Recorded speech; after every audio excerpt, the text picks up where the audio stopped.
Dude. They already talking about the damn tomato gravy.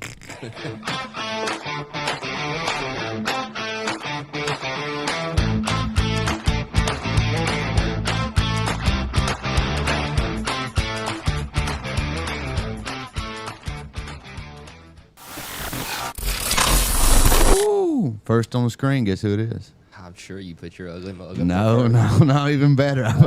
He's on the roll. He's on the credits, rolling into Yeah. it.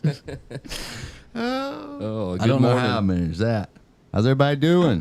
Good morning. Good morning. Whew. Well, we finally got some of this rain out of here. Yeah. I went to try to go work out this morning, and I went to schoolboy's house. I attempted to, and I come across there was a little creek crossing, and there was just a Dodge Charger turned into a boat. Just float. Just floating right there. We have gotten a astronomical amount of rain the last couple days. I know it rained yesterday from the time I got up to the time I went to bed. I know it was still raining last night after I went to bed. So a lot of water on the ground here. Whew. But that's not what we're here to talk about today. No, we're here with Ryan from, and let me go ahead and get this straight because I think I've been saying it wrong for a long time. Everybody it is does. Strateman. Strateman, correct? It might be over in Germany. I have no idea. We call it Strateman. Strateman. Okay, so I'm still saying it wrong. It's Strateman. Yep. Strateman. I'll accept any form of it. Straight man, whatever. Yeah, whatever. I always said Strateman. That's what I assumed it Yeah. was, but I figured that probably happens a lot. But we're here with Ryan Strateman from Strateman Automotive, and I want to give him a big welcome. Appreciate him coming on the show and talking. I know me and him kind of spent a little time the other day going back and forth talking about some stuff with the shops, really just, I guess, venting. And I thought it would be a really, really good opportunity for us to get on the show and let you guys hear some of it. Yep. So well, let's just start from the beginning. We already got the name addressed. It's Ryan Strateman. Strateman. Correct. And where are you located at? You ain't got to give an address, but where's your city? We're just south of City San Antonio. South San Antonio. Big Tejas. Mm-hmm. You ever been to Texas? Been to Dallas. Airport? No, I've been to Dallas. I stayed there for a few days. Oh yeah, I forgot. Yeah. We just hired a technician out of Montana, and I asked him, I was like, "You ever gone to Google Maps and looked at where you're coming to? Because it ain't near as beautiful." So, What pro teams are in San Antonio? The Spurs. the Spurs. Are you a Spurs fan? I'm not a big fan of a bunch of sports, to be honest. But Yeah, that's how I am. Y'all have that in common for sure. Well, I guess let's go back to the beginning. So, how did you get into the automotive space? just ever since I could walk, I've been wanting to work on stuff. And so my grandfather got us into working on old junk lawnmowers, and that turned into trucks. And then in high school, we restored some tractors and stuff for the agriculture shop. And then I wanted to be a technician, and my father told me that I'd starve if I wanted to. And so he gave me a free ride to go to engineering school, and I dropped out after 3 years to become a technician because I just wasn't, my heart wasn't in it in the engineering space. And I had undiagnosed ADHD, so sitting through a 3-hour chemistry course was very difficult. Yeah. And so I started at the well, there was a local, I don't know how far y'all want me to go into this, but anyhow, I worked for a couple of local shops, and then got into the dealer, and then went from there to a private owned shop where I spent 5 years before I opened my own. So. Okay. What kind of dealer did you work at? The Ford dealer, but I left right whenever they wanted to switch me a flat rate at like $10 an hour, and I was like, I got bills to pay, and this ain't gonna work. Yeah, that ain't gonna do it there, man. Yeah. So when did you really get into? I mean, obviously you were online, man. I mean, you're kind of like the Cummins guy. I mean, I see more Cummins stuff out of you than I do anybody else. What really made you get into the Cummins? The Cummins line. The Cummins, I bought my first diesel, I think I was like 20 years old, and I was working in the oil field, and a coworker of mine lent me $3,000 to go buy this piece of crap, and I still own it today. And second gen, I hope. It is, yeah. Oil leaking second gen. Yeah, I've never been a big Dodge or big Cummins guy, but something about those second gen trucks, man, they're just a really good looking truck. I think that was the best generation of the Rams or Dodge, whatever you want to call them. Yeah, I never really liked the way they looked, and then I owned one, and then kind of it grew on me a little bit. That's right. So, That's right. but having owned one, it makes you learn working on them, and then from there it just evolved into what I did on a daily basis, more or less. Yeah. So how long did you work at the Ford dealer? 8 months, not very long, but it was back in like 2012. So 6-7 PowerStrokes were dropping EGT sensors left and right and causing forced idle and stuff like that. It's fun time, especially on ambulances and stuff. That's a dangerous situation. I wonder how many people like died because of their ambulance having EGT sensor failure. It can't be as many as what died in 6.0 and 6.4 ambulances before. Yeah. I know, man. When I started at the dealer in 2015, our local ambulance service there in Bruton, where I was working, they were a really, I don't want to say poor. They didn't have a lot of money, so they had older ambulances, mainly 6.4s, and we got to work on them. And man, that'll take it out of you. You think you want to be a mechanic until you got to pull a turbo off of a 6.4 that you can't remove the cab on.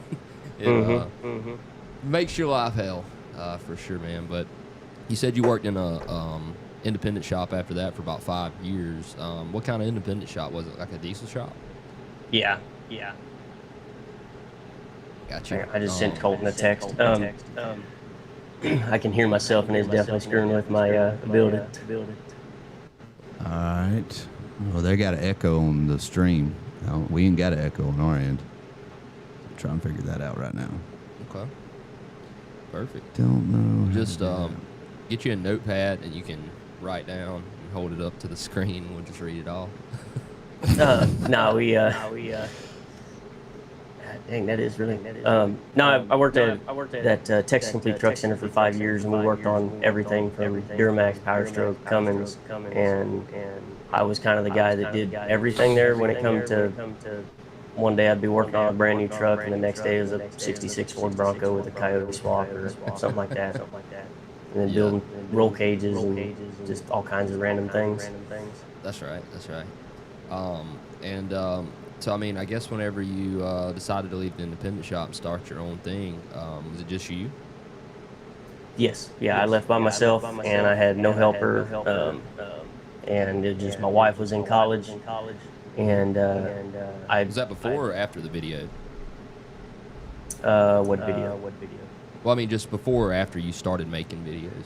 No, I wasn't making videos at all until I started my own business, and then it was just by complete accident. Somebody, just a couple of my friends had kept sending me TikTok links, and I finally downloaded the app, and I'd start uploading some random, footage from stuff we'd see at the shop, and then that kind of, all it takes is like one video, and then you have 10,000 followers, and then. So I never intended on having a TikTok at all, and then it got to where we had over 100,000 followers on TikTok. And then we started getting stolen content, which everybody has, and that started getting posted on Facebook. And one day I found a Facebook page that had over 10,000 followers, and it was legitimately, it looked like our business page. And I was like, well, crap, now people can start getting scammed. So then we just started uploading the same content that we had already made for TikTok onto Facebook. And in a year's time, that stuff, which was just regurgitated content, we went from 300 followers to over 120 or something like that, 120,000. And that's when the work really started flowing for us, was when Facebook took off. TikTok, we had a lot of followers, but not a lot of work was ever produced from it. We had a couple of big jobs, but not a lot of steady flow of work, and Facebook really changed that for us to a point where it was almost too much, because we were like 4 months out for the longest time. Yeah, and that hurts your local client base, because they can't get in to get their vehicles worked on. So that's why we're doing the shop expansion, is to help with the productivity numbers and such. That's right. I know, got all that. Yeah. Well, I know we dealt with a lot of the same issues here. Colton, can you hear me? I don't think he can hear me. He can't hear us? I don't think so. Hello. Yeah. Yeah. Okay, you can hear us. They're having an echo problem on YouTube. Trying to solve it. I can't. I don't know why you're echoing. I can't hear a It word ain't you're echo. saying. Jesus Christ, I hate this goddamn shit. I fucking hate this shit. Let me do you think it's my end on the Wi-Fi signal or something? I don't think so. Let me move to the shop real quick, and we'll see if it doesn't get better. All right. Oh, he's taking it with him.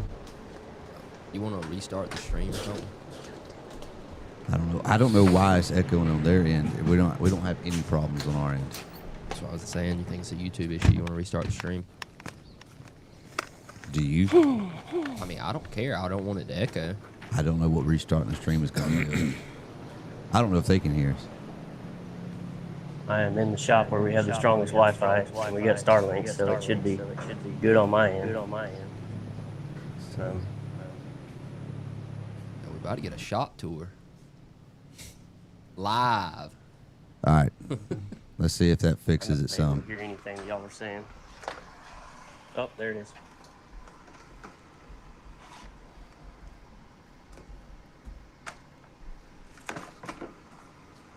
It's amazing. It just blows my mind sometimes.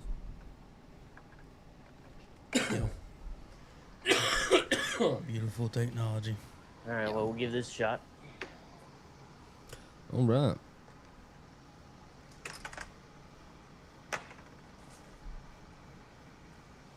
Yep. I think you're going to Any restart better the stream, homie. It's good. Refresh your streams.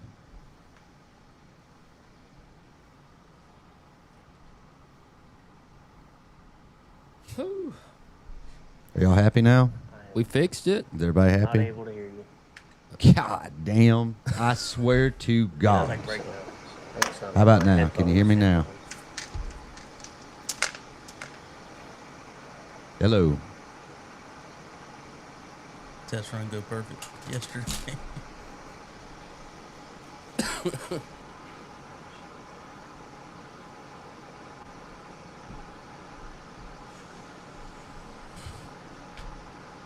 Can you hear us? Can you hear us? Hey, Colton, do you want to try it? You want me to try and join from my phone or something instead of the internet? Hold on, let me see. Yeah, it's not coming through when you're talking.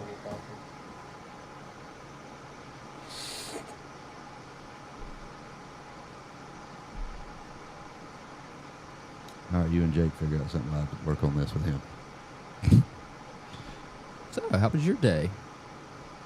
My day. Today. Jake's running late today. What do you reckon's going on with him? I have my suspicions. No. My suspicions are correct. That Jake looks and sounds different today. It was good, and now that goes back. How do I sound different today? Said 7 words. Try that. Anything? We got It's still getting the same audio problem where I can't hear the dang what y'all are saying.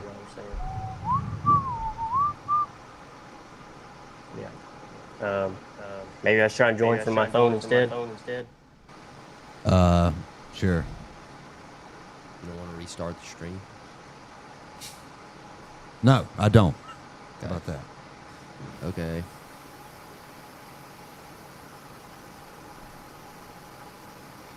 Okay. So bear with us. We're gonna I'll lose get off of here him, and try the phone thing. and then we're going to send him a new link to a new room, a whole new room.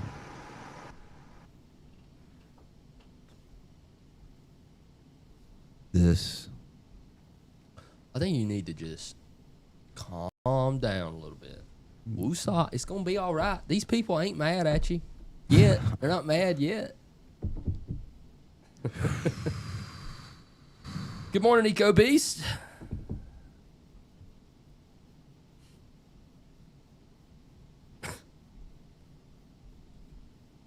I'm going to cut him a little bit of slack right now, Dalton. I think he's close to a meltdown. I think he's getting close. Yeah. Working on it. Trying my best to get there.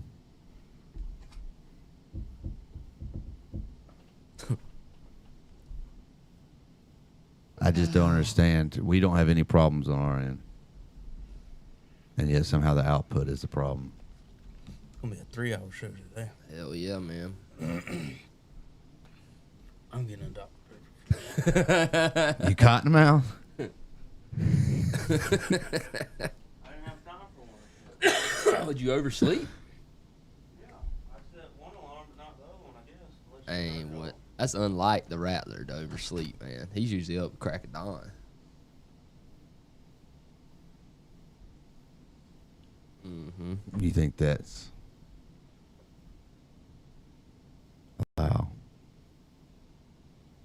allow settings.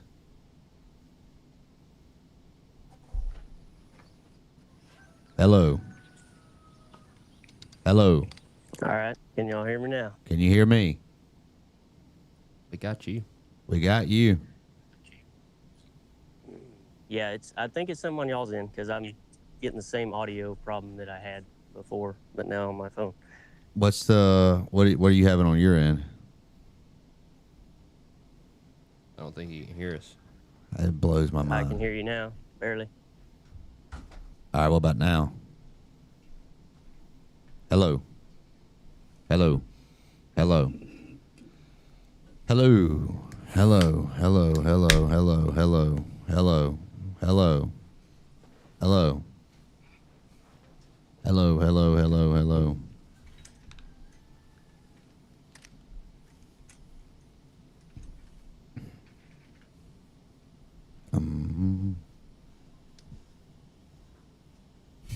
Worked on my end.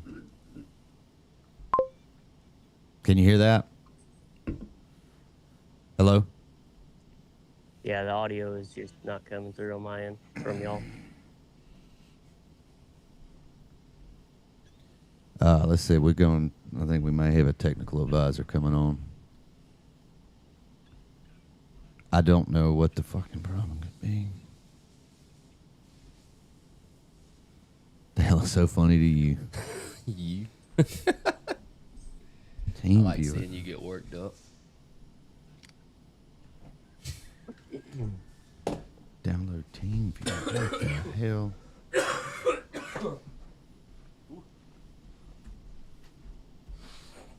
Nothing ever had a problem yesterday.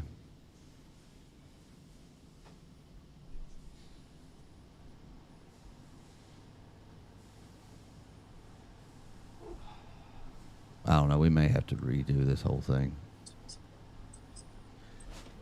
I can hear one of y'all. So you can hear me? How's it coming through half the time and not coming through the other half the time? Not sure.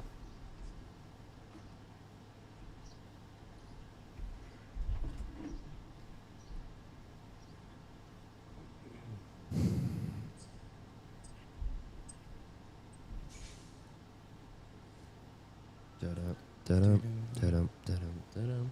Yeah.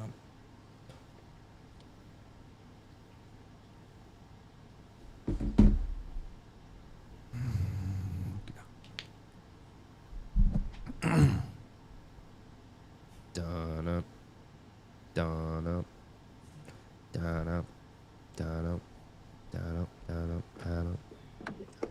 Just run the show while I'm over here working on What this. do you want me to do? You and Jake. You want me to Do what do y'all a supposed to magic do. trick? Might as well take a seat in the old junkie engine. Wow, that headliner looks. Q&A till it's finished. Q&A. So yeah, y'all do What we that. got, guys? Bum. I don't know what to do with my hands. Let's see. Y'all are useless without me. That is Yeah. that is for I don't know sure. what I'm doing. That is for sure. This is like you trying to fix a car. That is true. Yeah. Except Yeah. only there's 100 people watching y'all. Well, they were supposed to be watching all of us. That's a good point. Sketchy says run the comprehensive diagnostics on the sound card to search for updates in the install files. Whatever that means.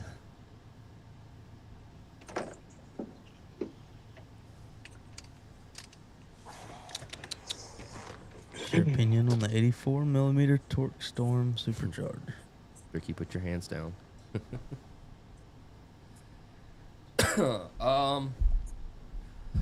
Chuck says, Mason, talk to us about that $10,000 tune-up you recently did with the full race parts. So the truck's actually still here. I've been going back and forth with the tuning on it. The guy paid for some tune files from MPT, and I've been data logging the truck. Which honestly has kind of been fun because they want you to do like 0 to 100 wide open throttle pulls, and honestly, with the tuning that's in it now and the turbos and all, the truck is pretty damn peppy. Jake rode with me the other day. I think he was pretty impressed. Pretty fun. I love V6. I personally think the truck's gonna blow up. I think Eventually, the engine's gonna blow up for sure. But greatly reduce the life of that engine. But it is it's a fast little truck. The the parts from full race worked great up until we got to the intercooler.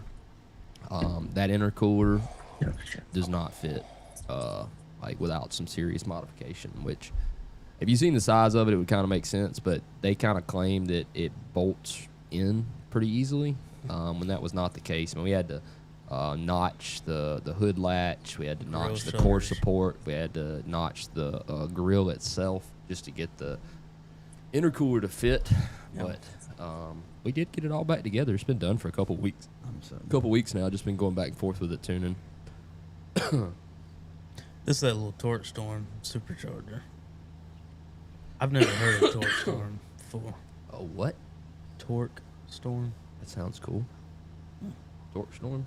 Yeah. It's like another belt-driven one. What's that? I mean, that's the name of the company that makes it, Torque Storm. Yeah, I guess so. Interesting. Probably real similar to the rest of them. But let's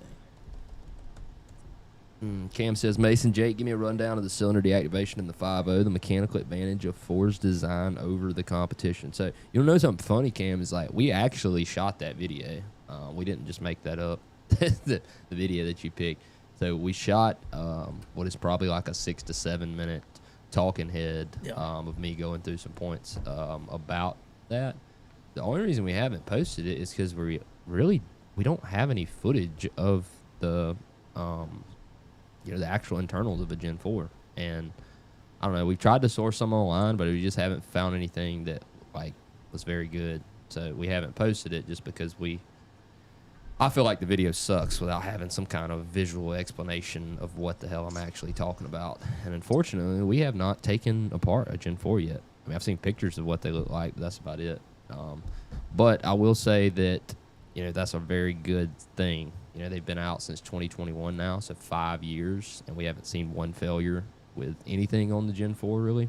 So I think it's a good sign for the longevity of them. I think they're going to be a really good engine long term. Let's see. Ezekiel was talking about our tax rate. Tax rate? With all of it, does it amount to 11%? We charge 10% now, I but think we're it's not 11. actually in the city limit, so I think we actually charge a little more than we should on tax. I don't know. I'm not a tax expert. Like, I just try to make sure I pay what I'm supposed to pay. But I know that everyone around here charges 10%. Which is what we typically charge. I think once we do move to the new shop, though, we're gonna have to go up a percent or two on the on the tax rate, because I think the city of Fulton charges about 4%. That's why I told them whenever I had to go down there and damn stand up in front of the city council, bullshit. Told them, I said, y'all gonna make a bunch of tax revenue off this. Let's see. EcoBoost was talking about his cats on his truck, saying he was having lean codes. It's not very fun on the EcoBoost. Yeah. Yep. P2096 and P2098 are really just like O2 signal stuck lean codes, I believe, but it's for the upstreams. So really the main thing you'd want to look at first, or what I would want to look at first, is what the fuel trims are doing, the shorts and the long terms, and then maybe what the O2 sensor's reading, to see if you do have any O2 sensor problems. If it's set in both banks, typically it's not an O2 sensor problem. It's usually a fuel or an air issue, causing it to be lean. Yeah. Never really had good luck on the later model Fords with universal cats, trying to just weld some in or anything. Yeah, no way, no. You do better off just to gut the things. You didn't hear me say that, though. He said he already did. Yeah, I see that now. Matthew said that he has a Gen 135 that's experiencing occasional spark knock when accelerating. I have a LiveWire TS to monitor global knock, and at times it will spike to 6. What's causing this? It's on a stock tune. Have you tried changing your fuel? Like maybe going up to a higher octane rating, see if that helped at all. But, I mean, it could be, a skewed sensor. I know we ran into the other day, ambient air temp sensor. That's a big deal dependent, for how much fuel the computer's going to pour to the engine. That cylinder head temperature, mass airflow, there is a good bit of things that can affect, the fuel that your computer is given to it. So I would look at those things, make sure they are all reading correctly and what they should, and then maybe try to go to a better fuel, maybe 93, and see if it gets any better. Thoughts on next gen? Ass. Moving on.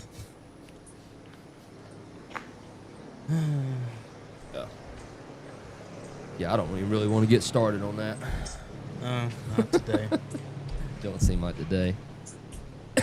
Jay Davis has got an 09 F-150 5.4. He replaced the timing chain. Try to keep it down. So I'm gonna try to be in The here cams and on- rockers look like a brand new compression. 195. Can you relay that to Paul? Damn. He said 195? You got a race car, dude. All 8, all new coils and plugs, rechecked, all good. Still got misfiring on 3 and 5.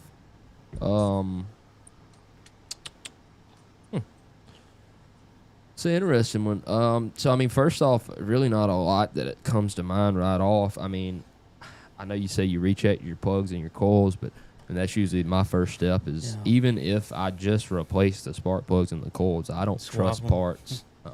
If we could talk to Strateman, I would assume he'd probably agree with me there that parts are the reason that, I lose sleep at night a lot of the time, because you can do everything right, do everything correctly, but at the end of the day, you're not the one that made the part, So that would be my advice, is to make sure that you're going back through, if it's skipping on 3 and 5, we'll swap the coil from 3 to number 1 and swap the plug from number 3 to number 2 and see if the misfire does move. If it doesn't, then you've ruled out, your spark there for the most part. So at that point, I'd probably be looking at an injector if your compression's good.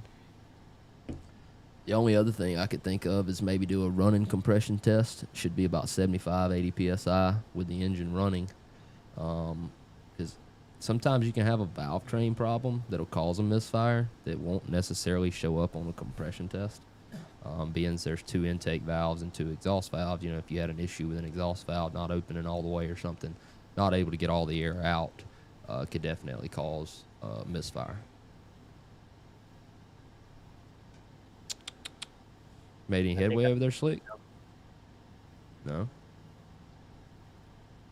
But, Mason. hello? I can hear you now. Hello? He can hear us now. Hello? So are we on to something I don't here? know what that was all about, but Who knows? Got it figured out? We'll see. Ty's over here. Colton's mad. He's working remotely on the computer. It's freaking me out. Colton's mad. Why are you mad? I'm furious. You knew we was going to have a little bit nothing of like this. some technology to screw up the morning. Let's see. It'll definitely do it. All right, Ty. See I if you can't hear can. myself in the background either, so whatever is fixed is fixed. Perfect. Cool. I knew Ty was going to do it. We need to hire Ty.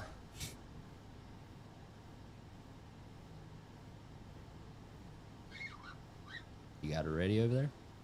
Yep. Oh, I can hear you. Oh, man.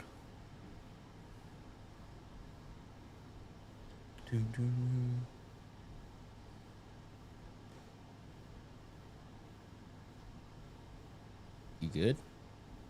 Just do y'all's job over there, please. I'm trying to do my job. I'm waiting on you to do your job.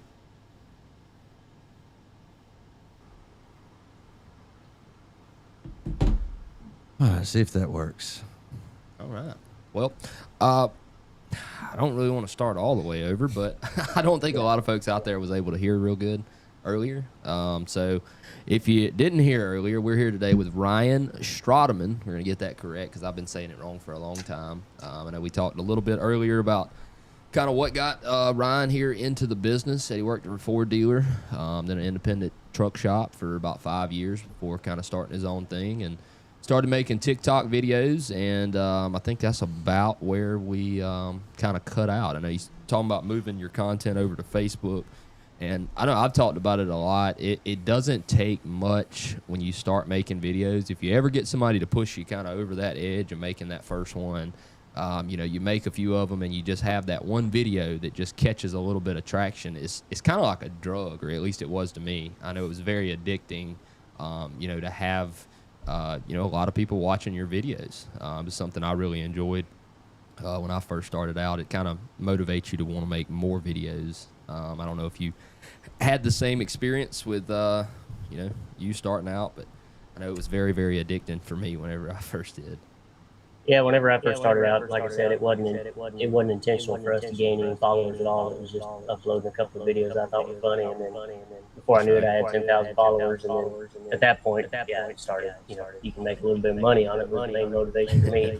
But yeah, I remember the first time I made $100 a month. I showed my wife. I was like, "Look here, And if you look at the time it takes to make the videos versus the income you make, it's a wash at best. But it brings us a lot of. It brings us a lot of customers, which is where the value comes from. It took me a long time to really realize that that there was more ways that I could monetize the video stuff than actual money.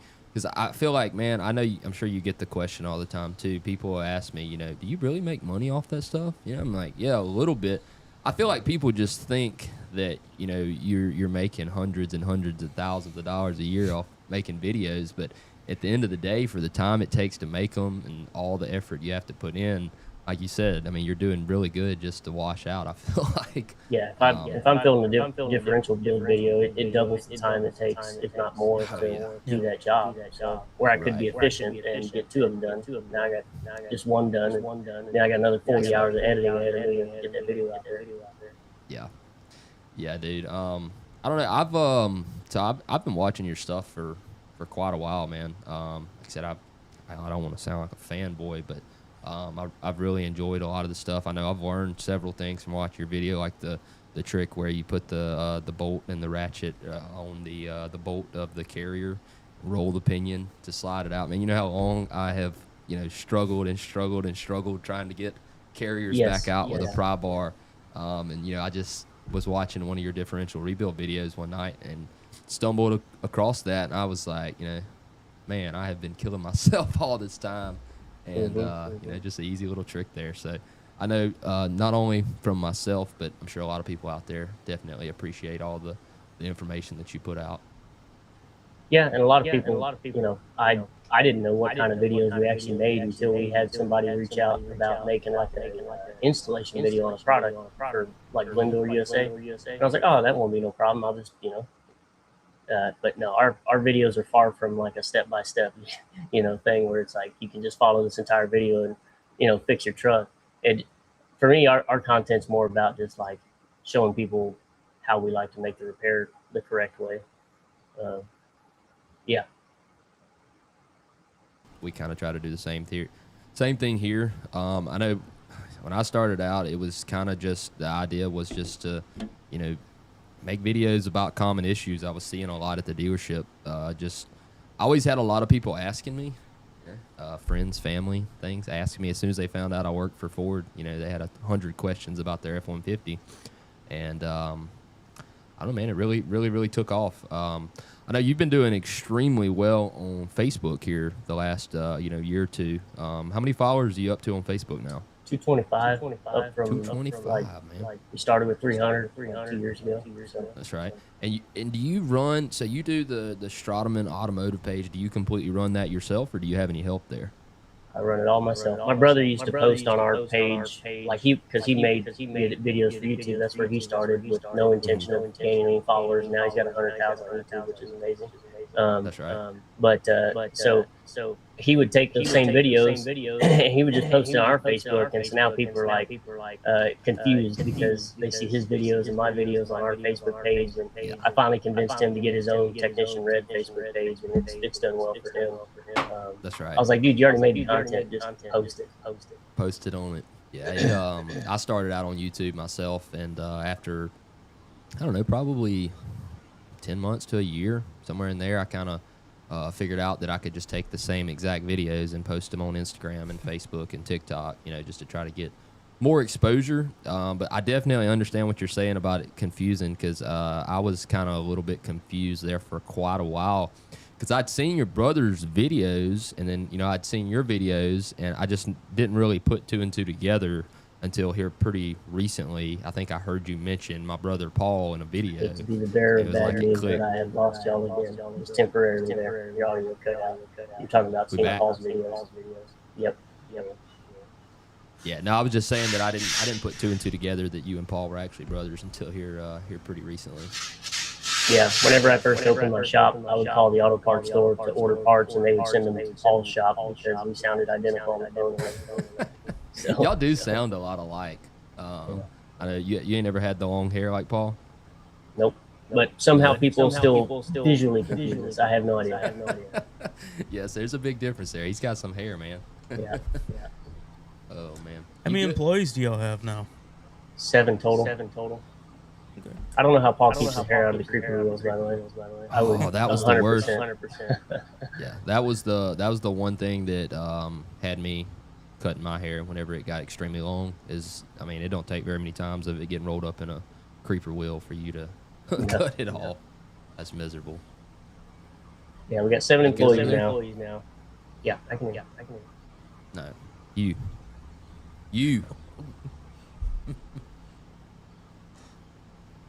What? Are you good over there? Yeah. You're looking like you're doing a chess puzzle or something. What are you doing? What are you doing?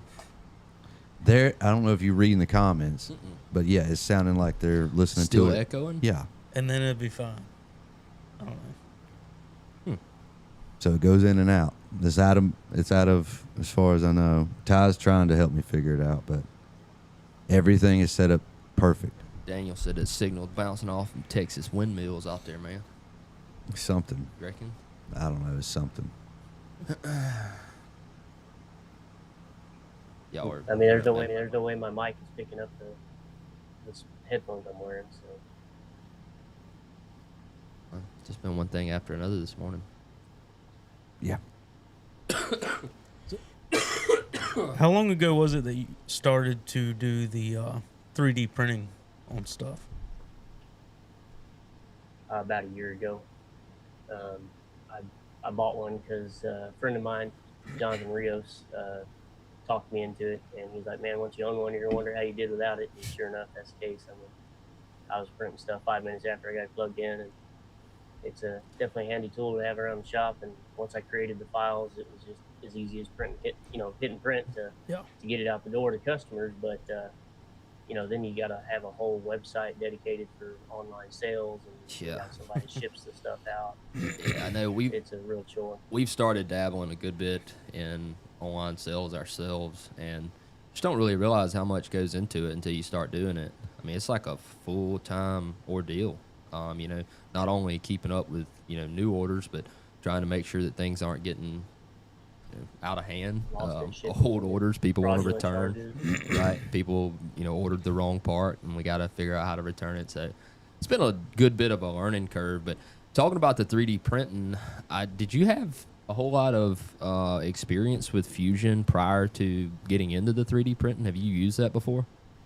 whenever I was in engineering school, I took CAD classes, and so I think I only took 1 year worth. But honestly, if you put me on that same program, I probably couldn't do anything with it today because every design software is just a little bit different. A little bit different.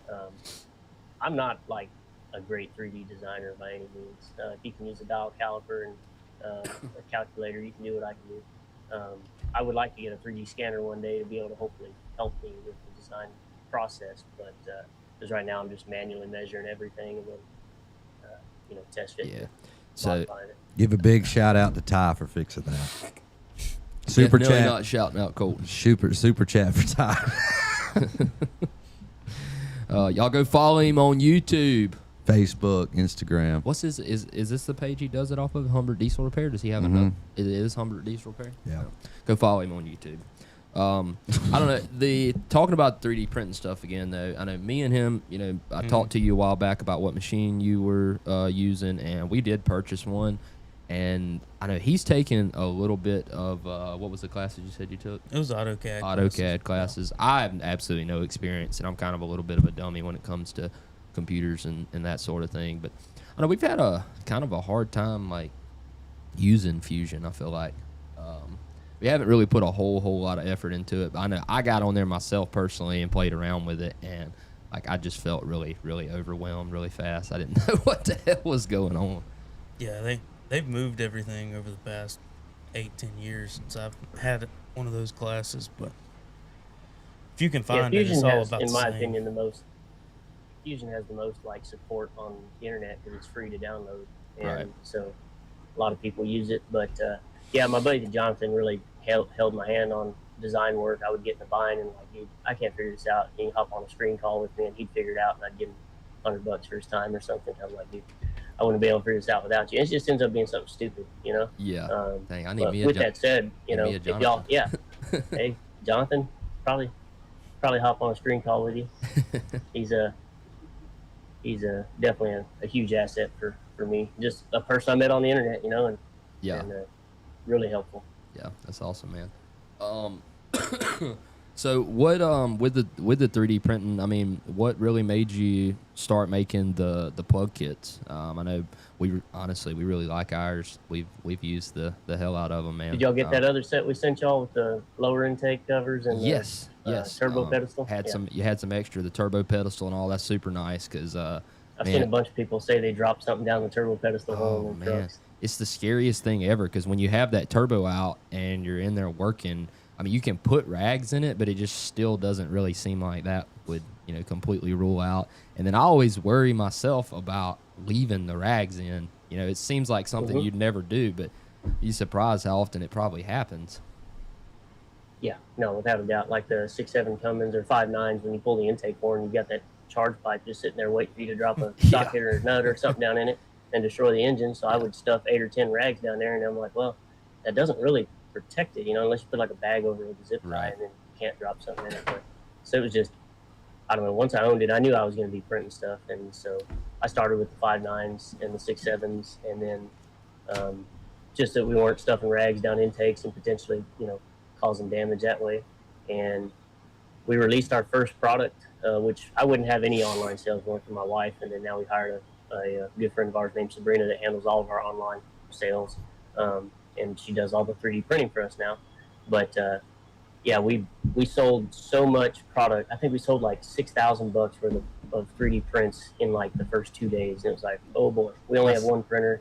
So I was out there till midnight resetting it every single night, just waiting for something to go wrong. And then so I bought another printer, and then we had our second wave of sales, and the same thing. We got like 4 weeks out on prints. So I bought a third printer, and then now Sabrina's here.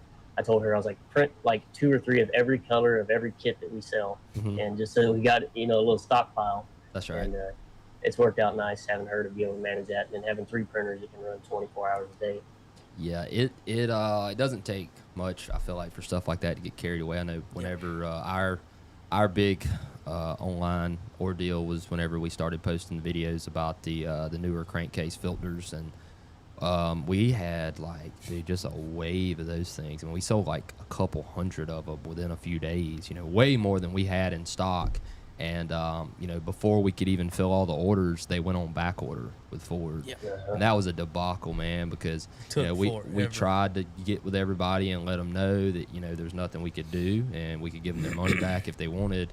But man, that was like it was hectic there for a month or two, because it took almost 2 months to get the Yeah, thing. it took a while. Yeah, we had people go around. emailing us and being nasty. Yeah, we want to and, thank y'all for that because we couldn't get them either.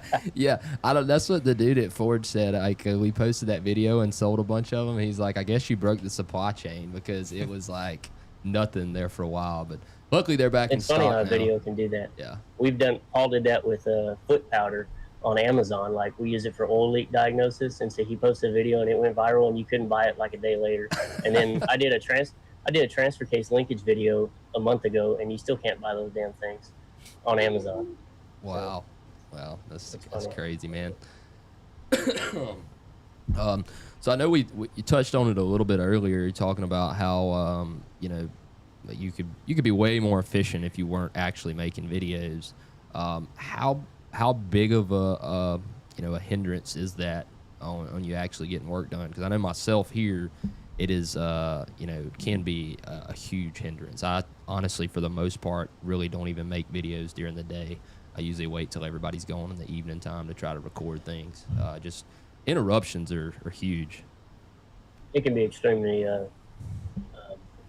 what the heck's the word, like not frustrating, but like stressful. There you go. Like, I'll be filming something, I'm like, what the hell am I doing this for? Like, I know I got 10 videos in the pipeline I haven't edited, and I'm taking 2 times as long as I need to take on this job. And then how many times have you been recording something and like forgot to hit the record button, or I didn't have my mic connected, so now I got a 20-minute clip that doesn't have any audio. It's just like, oh man, it's so stressful.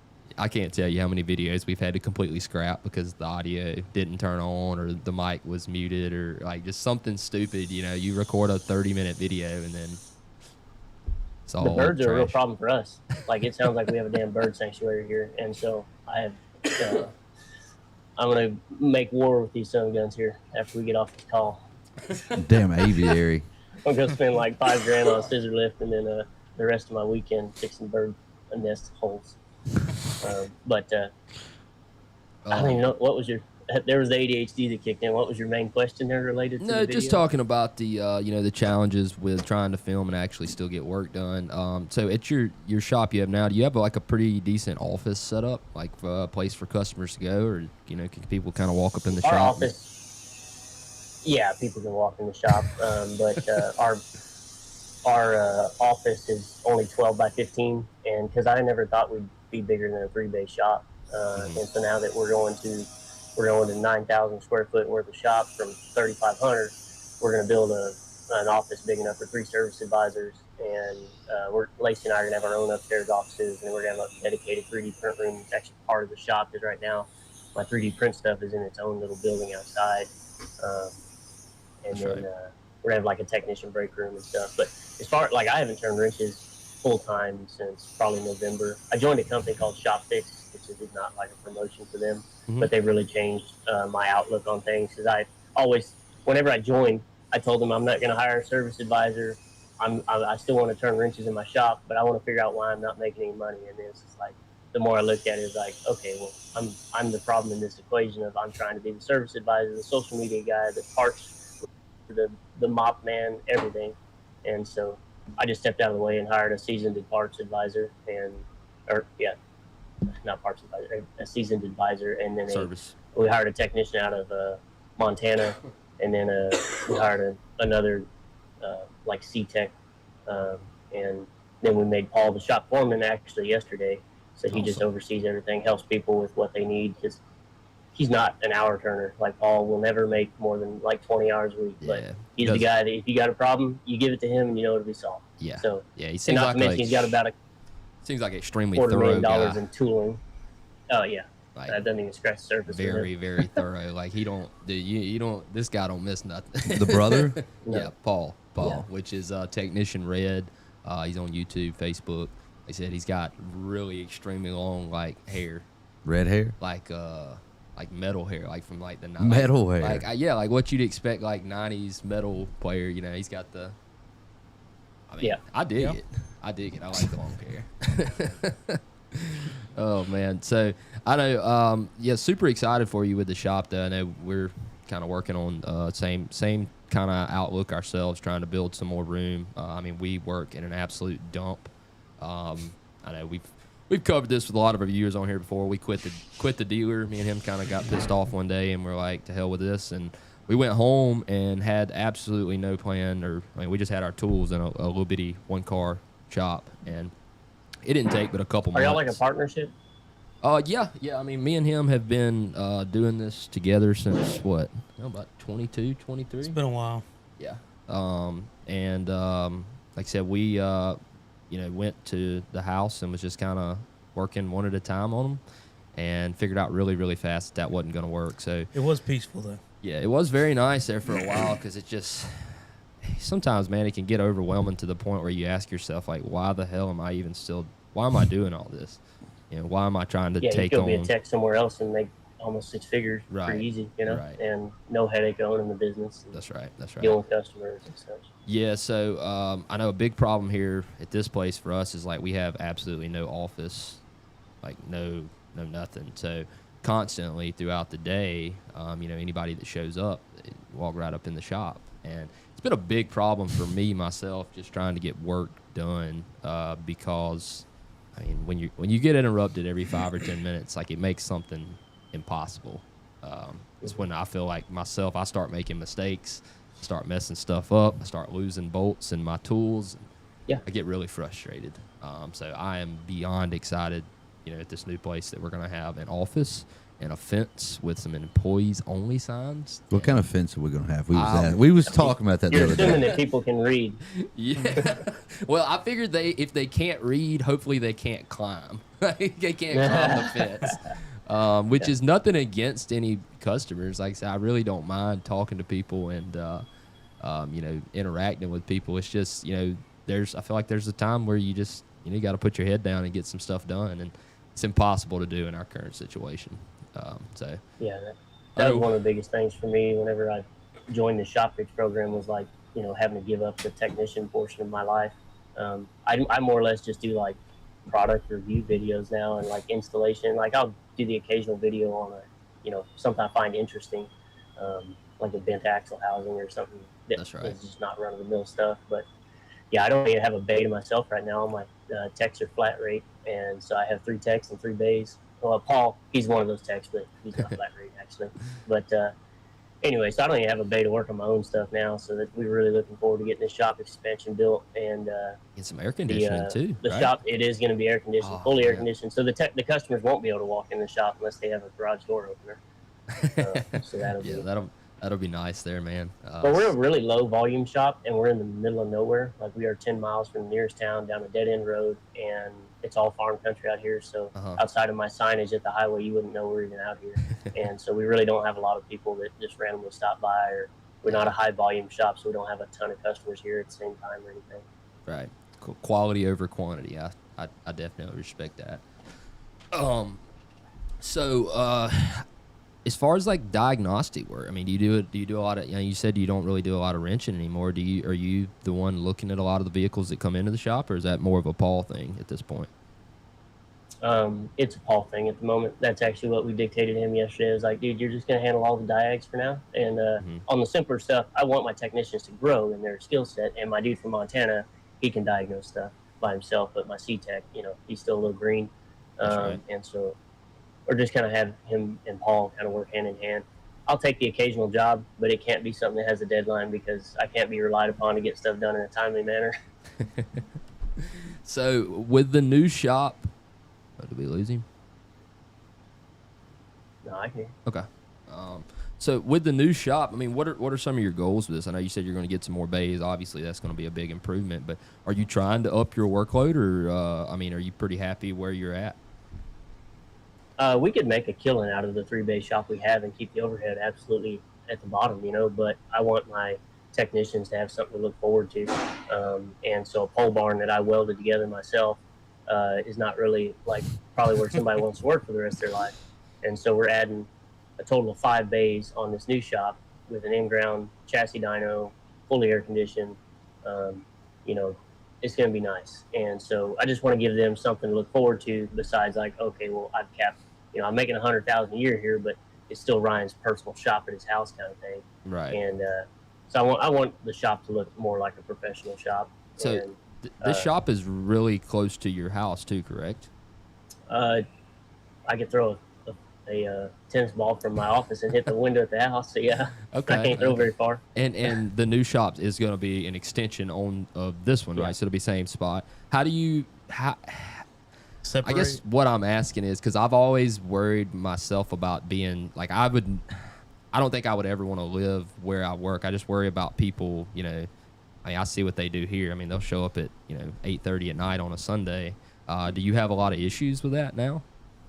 No, I mean, it may become a problem going forward, but the way I figured is this shop is going to be pretty massive for a personal shop. But if it ever got to the point where I needed to move locations or something, I could have an 8-bay personal shop. You'd have a hell of a shop at your house, huh? Yeah, yeah, but yeah, no, I mean, I would love to move into a like professional facility that's away from my house, but we were looking at the numbers, and just to build this new shop building, we're going to be well over $500,000 into this, and to buy a piece of property and build a shop the size of what I want to end up with, we just don't have the numbers to facilitate that at the moment without putting us in a real hell of a pinch when it comes to finances. Man, I'll tell you how you can. I'll tell you how you can do it, man. You got to start rebuilding these 10R80s, man. Yeah. So you don't really fool with a lot of transmissions, huh? Not at all. I hate that stuff. Really? Hate working with my hands over my head. Hate transmission good, and it just I've never enjoyed it. Hate my tools being soaked in that crap. Yeah, that's 24/7, man. And honestly, I think that there's a reason there's transmission specific shops out there. There's a lot of knowledge that goes into that stuff. Yeah. And anybody can pull it apart and put clutches and stuff in it. But if you're not, on the up and up, and if somebody's been in there before and done one little mod that you're not aware of, where they drill an orifice in this separator plate or something like that, then props to y'all. But I want no part of it. That's the thing. Like a lot of people will say the same thing, about that's why there's dedicated transmission shops because they're so hard to work on. But the thing with us is like I don't really classify us as a transmission shop at all. We are strictly 10-speeds. We're 10-speed Fords. We don't really do any other units. We'll occasionally do a 6L80. I know we hired a guy a couple months ago that has a good bit of experience with 6L80s. He's been helping us with some of the 10-speeds, but it's just been really easy because we just work on that one platform. So, we've just tried to learn everything we can about that platform and keep it there. And when these people call and say they got a 68 RFE or they got a Nissan CVT they want us to build, and we're like, no. You got to specialize in something if you want to be efficient. And, right. Yeah, that's why people call us with like an eco diesel or something. We're like, buddy, I'm not interested. What? We got so much work coming out of our hair that we just can't take on anymore. So we might as well pick and choose what we want when it comes to. So just stick to light duty diesel. That's right. So, what are some of the most common repairs y'all are doing? I know I see a lot of videos of. Well, I'll beat you to it. I see a lot of videos of differentials. You seem like you are super knowledgeable about building diffs. I built a few. It's not my favorite thing in the world to do, but I definitely enjoy the setup. I've always enjoyed trying to get one perfect at least. But yeah. What's the majority of the work y'all do? You had to. And we do. There's not one specific thing that we do just a crap ton of other than just general repair. But we'll have one truck come in for a check engine light, and then they'll approve $25,000 or $30,000 in repairs, and it's just a complete vehicle restoration at that point, damn near. But right. we do a lot of differential work. We do a lot of oil leak repairs. Of course, you got the PowerStroke, the fuel system failures, and love those. We got a lot of preventative maintenance with the 6.7 Cummins grid heater stuff, and what about them Duramaxes? CPCRs. Dude, we don't work on those things. I guess they don't break. Oh, they break. Yeah. On an L5P, I think the only thing we've done is a couple of glow plugs and injector connectors, and that was it. Like, we have not worked on that platform at all. And Yeah. It's just, I don't know. It's So- not that we can't. The L5Ps seem to be pretty decent from what we've seen. Like I said, about the only things we've done to them is a few glow plugs ourselves. The older ones is what we have had like just loads of coming in, and it's the LMLs. Man, we've had like 4 sets of head gaskets in the last year we've done here, which is, I mean, really saying something considering that's the only engine we put head gaskets on. Be careful on those. If the machine shop doesn't know what the hell they're doing, the valve stem seals on those, if they push them down all the way to where it looks like it should be, where the flat part is up against cylinder head, you'll have oil consumption issues. Really? We did a LML head gasket job, and then the customer came back a couple months later with like smoke coming out tailpipe on like acceleration, and Paul dug into it and found valve stem seals were installed too far. It's an ignorant design, but just look at your cylinder heads and make sure they're not doing that. Because the machine shop called us out there like, man, you're telling me we've done the last 1,000 sets of head wrong? And I'm like, we're telling you did the last 1,000 sets of head wrong. You know something, dude? We just finished one And up Paul a couple weeks ago. Paul had to go on the internet and find some like really deep buried forum post, and he took a screenshot of it and then like scaled the drawing and then figured out how high that valve stem seal was installed, and then made our own custom tool, and then we took to the machine shop and had them copy it for themselves. Wow. But I did not know that, short. but we done one a couple weeks ago. I'm pretty sure that dude said it smokes on startup. Which, I mean, we did send the heads to a machine shop, so that kind of like one of those things where like, I mean, I know that I'm the one that's got to deal with it, but at the end of the day, I feel a lot better knowing that like it wasn't something I done. I hate that, you know, when there's something, a mistake that I made, or, you know, just because this is a business that I feel like you have to constantly learn and you know, change your way of doing things. I know I'm learning stuff all the time, and it's usually not in a good way. Mm-hmm. Yeah, we and then that machine shop tried pulling it's been past the 90-day warranty that's on the invoice. I'm like, so you tell me these weren't installed wrong on day one? Wow, that's wild, and, man. That is definitely. They ended wild. up, they took care of us kind of, but That's right. yeah, people are kind of shady sometimes. That one machine shop, man. Yeah. You gonna call that guy Yeah, up we and got- ask him? I don't know what I'm gonna do there. Might just forget I ever heard anything about that. I don't know. Like I said, I'm trying to remember. I'm pretty sure that was the one that told me to ask. Just ask him if he has a set of LML heads and send a picture of the valve stem seals. Yeah. If they're all the way against the head, you know you got a problem. All the way against the head. I have to look at that then. Yeah, so the flange on the bottom of that valve stem seal should not be up against, or like that metal portion of the flange should not be up against the cylinder head. Yeah, because we had a valve job, and they resurfaced the deck on them, so definitely might be an issue. Damn. That sucks having to check other people's work, but Yeah, man, it does. it's our name at the end of the day. Yeah. Yeah, we try to stay away from stuff that requires subbed out work, like machine work. I don't do motors anymore. I don't do like R&Rs on transmissions, even if it's like I don't know, Brandy's or something like that. There's just, I don't want the leak problem.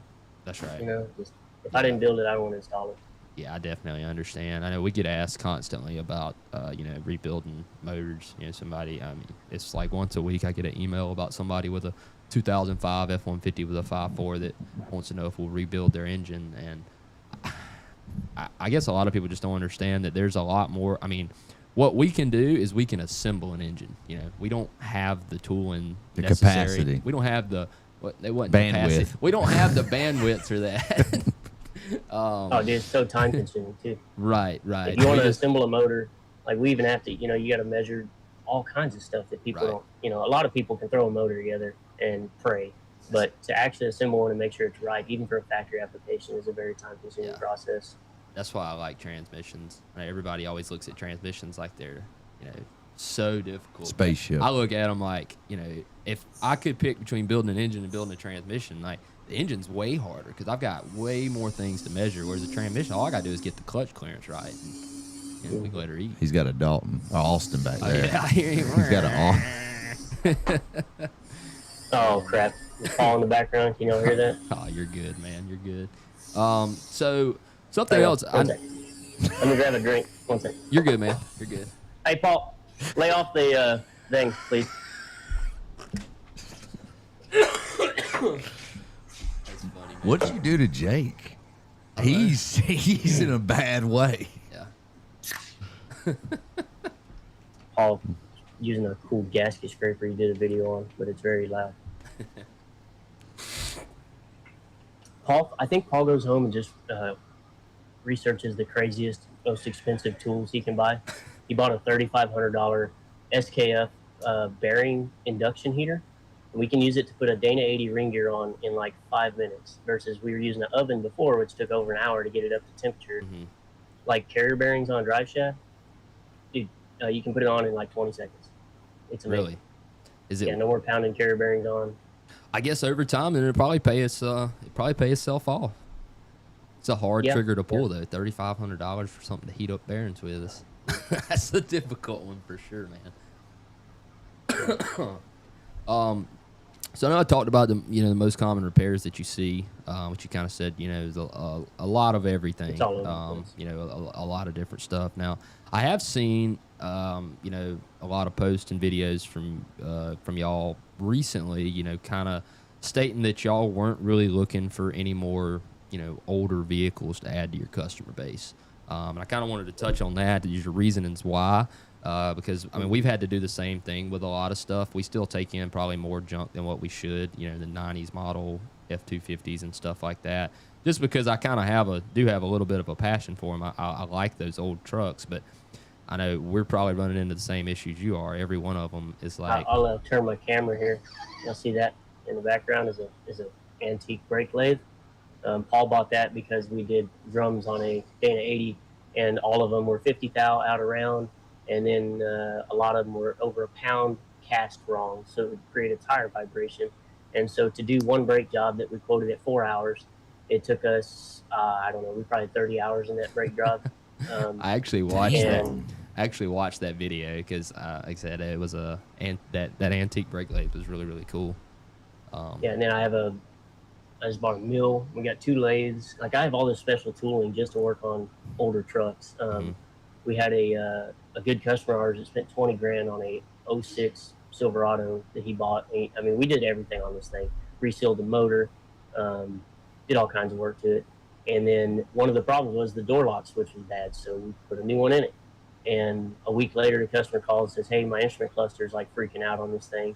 And so we dropped what we were doing and went and picked the truck up for him, brought it back, and it was that door lock switch, which was dormant, taking down the network because it has a module in there for the tire pressure monitor, and it was just an absolute nightmare. And then and then it also had a battery draw when this thing came in, and it was the aftermarket dormant HVAC module. It was drawing 80 milliamps on a single battery system, and there's all kinds of forum posts about it. And so we ended up having to put a toggle switch on this damn thing to not we're like, hey, if you're gonna park this thing for a week, you're gonna have to turn off this power going to this thing, and there's nothing we can do about it. We ordered 4 different modules, and they are all the same. And it's the only place you can get them outside of maybe a junkyard or something. Mm-hmm. And what a disaster it is working on these older vehicles. But what do you do? What do you do? What do you do? You can't. We run into it all the time with ECMs and modules on these and they're not even that old. I've seen 2012, 2013 Ford cars and SUVs here lately that we couldn't get modules for. They're obsolete from Ford. So. Do you get one that somebody had repaired? And what we do in most cases is I personally think that the used ones are about the best bang for the buck out there. I've had better luck with used ECMs, that are original equipment as opposed to trying to buy something from Flagship or, a remanufactured one, man. I know, but yeah, we've gone down the road of bad aftermarket ECMs and stuff, and the people that test these things, I don't think that they have the ability or maybe even the knowledge to understand that this thing can work fine when it's cold. But if you heat it up and you put it on the side of a Radley Cummins, that you're going to get some problems that arise, and so it's right. Terrible what we have to deal with parts availability. And those 90s Fords, you try and do brakes on those things, best of luck to you. The parking brake shoes, you have to weld them and machine them back down because otherwise when you hit the parking brake, that little cam on the top will cam over, and then it keeps the drums applied. It's a real fun. Is that my truck? Yeah, that's your truck he's talking about. He's got a parking brake. 96 Ford. Yeah, my parking brake is disabled. Oh man, so if somebody called Strateman Automotive up right now, man, said they got a real clean second gen. They want you to go through and pull your magic on. I said if somebody called up, no, I was talking like I was talking to the customer. that one went over my head. But You're breaking up. You're breaking up, buddy. That's probably a bad joke, given all the audio problems we had before. Yeah, I thought we didn't drop out I was again. about to freak out, dude. I was about to lose it. Oh man. But yeah, no, we won't take any of them unless it's been a previous customer. At the moment, that might change in the future, but at the moment, man, I the last truck that we did, everything on that truck was a nightmare. And then when we got done with it, the last thing I needed to do is check that the cruise control worked. I almost completely forgot to check the cruise control, but it needed an ECM when it came in, and I went to set the cruise control, and the light wouldn't come on the dash. So then I went down this rabbit hole and gave it to Paul. And was like, hey, figure out what the hell's going on with this thing. And it was the ECM that was not allowing the cruise control to function, and it was a 01 truck, and we ended up having to put an 02 ECM in it, and it took me an extra week of my life to get that truck fixed. And so any profit there was to be made on that ticket was lost. Gone. Yeah. That's actually the truck that we just did. We did our last second gen video on that truck, which is on our YouTube channel. Yeah. And the nightmare that truck was. Yeah, we have a lot of projects like that ourselves. What I try to do for the most part is just keep enough good jobs rolling to, I guess, kind of offset them. 'Cause I know we run into stuff all the time, man, where I like really, really regret getting involved. I know we have a lot of customers that will bring us, a bunch of aftermarket parts that they bought, they upgrades, as they want to say. But in a lot of cases, I don't feel like most of the parts they bring us are actually upgrades. And I know it's getting to a point with us. I think when we probably get out of this shop here and into the new one, we'll probably try to slack off on some of the older work, especially some of the piles. Y'all do DVIs? The what's that now? Y'all do digital vehicle inspections? No, we don't. We have the capability through Shop Monkey, but we don't really do a lot of them. I personally look at probably 50 to 60% of the vehicles that come through here. I know me and Jake diagnose a lot of them, so I try to keep a pretty good record. I know I need to start using. It's a really good CYA because, you get a 6.0 that comes in, which we won't work on 6.0s anymore. But just an example would be like you get a 6.0 in for head gasket jobs, and you pull the cab. And you put the cab back down, you're on test drive, and ABS lights on. It's like, was that on before or after, And so we have a picture of the cluster when the truck's at operating temperature, and we've got a picture of all the codes, and we've got exterior body pictures and under the hood pictures. So it's like, if this thing had an aftermarket harness, how was that thing routed? Just all these things that cover our ass. That's right. we use Purple Power here to clean vehicles with, and we have a gasoline pressure washer, and we'd done a bunch of work to this dude's truck, and it had some oil on the wheels, and so I sprayed the wheels down with that Purple Power, and then went to fire up the pressure washer, and it was out of gas. And by the time I got gas in there and fired it up and pressure washed it off, his chrome was flaking on his hubcap, and I was like, "Is that like that before?" And I went back to DVI, and it wasn't. And then I Googled Purple Power chrome, and then the automated reply was chrome removal on plastic, and it's yeah, just spray down Purple Power for 5 minutes, it'll peel that chrome right off. And it's oh no. Oh no. So I had to buy some brand new hubcaps for his truck, but Dang. it saved me from having to look like a fool when I deliver his truck, and it's got chrome peeling on it. Yeah, But, I'm sure you've ran across it before. I haven't had it happen but one time to me. But the whole that dent wasn't there when I dropped the truck off, kind of thing. And that's something we've tried to do is really pay attention if vehicles have body damage. We try to get some pictures of them when they get here. I had one guy, which he was really nice about it, but I mean, I was the one that drove the truck, so I was 100% sure that the dent didn't get made here. But he swears up and down it wasn't. So situations like that, up to a couple $1,000. Right? But I didn't have any pictures of it, So I mean, the only option I could think of in my head was just I'll pay for it. I mean, even though I know I didn't do it, and that moment right there is when I kind of realized that it needed to start paying a little more attention, to vehicles when they get dropped off. The DVI is also, we use it, I mean, I hate to say the word upsell, but that's how we sell the majority of our work is you bring your truck in and it's got a check engine light. Well, we got a line at the top of that DVI that says, what we found, pictures and videos related to your problem. That way we're not idiots, we're not guessing what's wrong with your truck. That's right. And then we do a complete health report where we check all the fluid levels, the front end, all these safety items, and every time that I think I don't need to check that fluid level. It'll either be like milk in there or no fluid at all, even though it doesn't look like it's been leaking. It's like, how the hell did that happen? And we had a truck before we did DVIs that we inspected the front end on, and it needed a tie rod pretty bad. And this dude said, well, I'm just going to take it after I spend a bunch of money with y'all, and I'm going to go get 3rd-gen axles put in it. I'm going to do a single build. And I was like, okay, well, I don't want any part of that. And so I verbally told that guy about it. Well, then another customer of mine ended up buying this truck, and he was like, hey, is that truck in good shape? I was like, yeah, it's in good shape. Well, he was driving it, and the tie rod fell off while he's pulling a 40-foot shipping container. Yeah, and I don't know how he didn't wreck and everything else, but that was kind of like the straw for me. I was like, we're going to document everything so that we can mark that red, and That's you know that is a huge safety problem. Yeah. And I probably need to do a little better job about that myself. Just getting videos. So how much do you charge for like a typical diagnostic? Because I'm guessing that the DVI videos, that's something that you're having your techs do and Paul do. It obviously just takes some time. Before I get into that, you were asking about the 2nd gens and like why we stopped working on them. And it's because like a lot of the time when we do those DVIs, we would come up with 30 grand worth of work these trucks need, and they're not worth 5,000. And so, the customer of course wants a quote on everything. And so the time it took to do the DVI and then do the quotes, and then when you go to do the repair, even if they approve a bunch of money, it's always a pain in the butt. So you're just losing your ass at every turn. Right. But our diagnostic work, we charge by the hour. And so if you've got multiple complaints or something that's intermittent, we'll do like a 5-hour retainer. So we're $200 an hour. It's $1,000.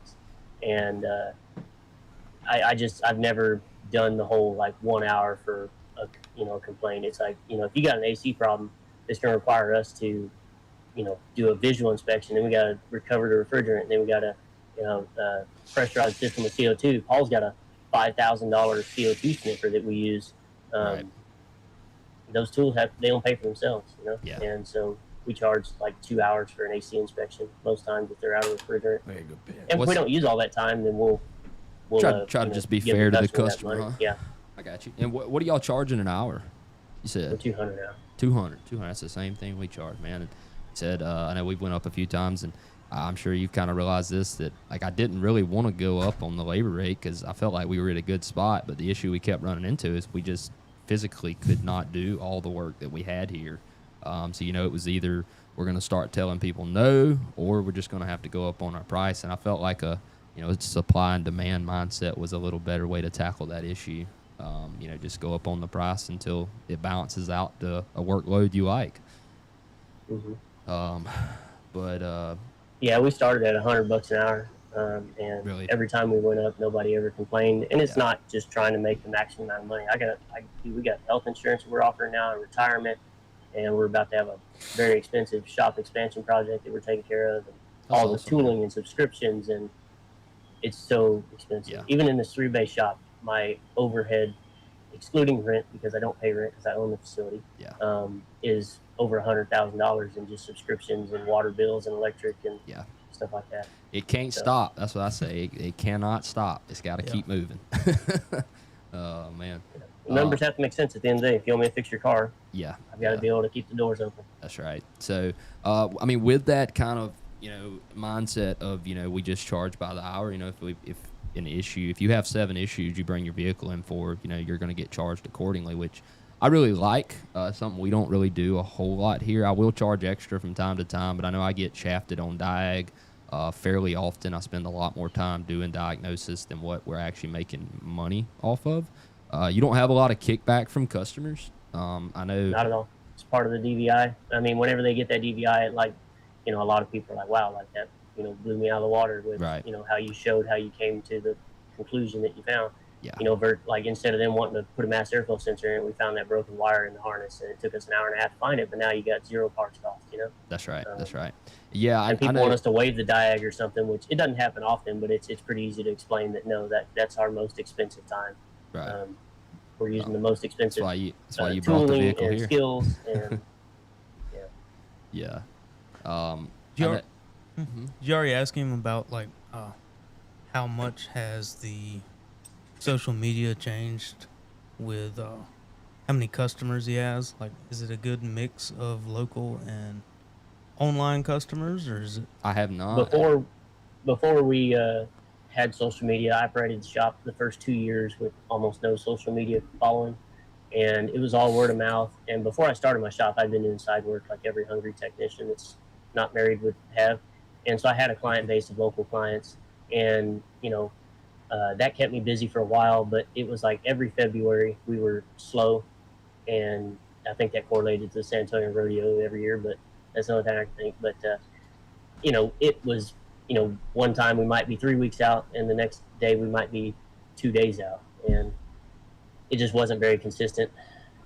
And then once social media took off, we were consistently 4 to 6 months out. We had a point where we had like 80 people on our wait list. And I said, we just have to cut off putting new people on this list. We just it's not feasible. We cannot add anybody else to this list. And then so we cut out the second gen customers. I called everybody on the list, said, guys, I'm sorry, but we can't work on the truck.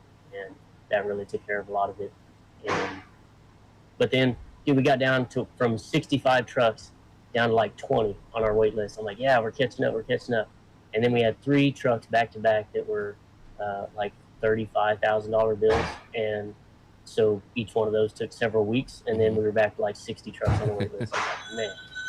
So how do you do the intake of how do you do like the intake? You say you have a wait list for people. We have a online, like a document on Google Drive or something like that. And it's just an Excel spreadsheet where we put the customer's name, their phone number, their vehicle, and what their complaint is, what we kind of prepped them for on diagnostic time, and like the last date that we talked to them. And I have my service advisor just follow up and, say, hey, we're getting kind of close to the top of the list. We estimate that we're 2 or 3 weeks out. You can plan on dropping your truck off, now, which we've made in moving forward to focus more on our local client base than the out-of-town people, which I hate that people have to drive this far to try and get service. There are plenty of good shops out there that do good work, but they're just not all on social media. Yeah, Exactly. I totally agree. People, like, I have people all the time from, I'm in Oregon. Do you know any good shops up here? I'm like, I don't know anybody in Oregon, but I mean, there's got to be good shops in Oregon. I know there is still a lot of good mechanics out there. Just not all of them you're going to see in a video on Facebook, I guess. Yeah, people get one bad experience and then they'll just don't trust anybody at all after that. Yeah. Yeah, we had a customer from Florida that had he drove his truck all the way out here, or he had it towed out here, and then he drove home, and as soon as he got home, like, he had a problem with his AC, and we had just done some AC work on it, and it was the compressor that failed, and completely unrelated to any of the work we did, because what we did was on the inside of the truck. Right. And thankfully, I knew through ShopFix, one of the guys that talked me into ShopFix owned a shop that was 1 hour away from him. And I'm like, dude, go there. He's a specialized diesel shop. They don't do social media because they just got their heads down turning and wrenches, And now he's got somebody local who can take his truck to that he trusts. And That's awesome.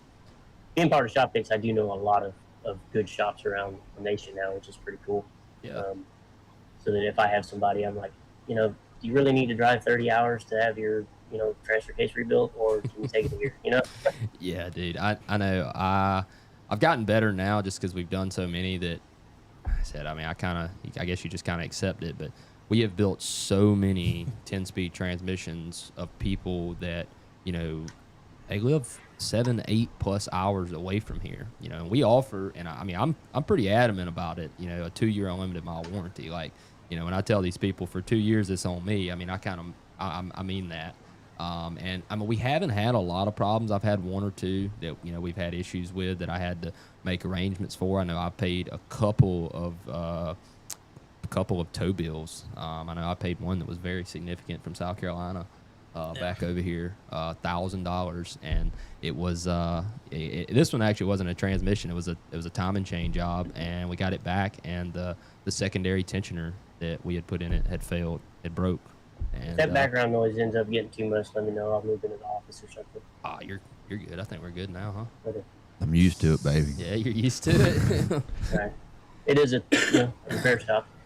Yeah, but I don't know. It just had me as a nervous wreck there for a while. You rebuild somebody's transmission that you're standing behind for 2 years, and they're going back to Michigan tomorrow.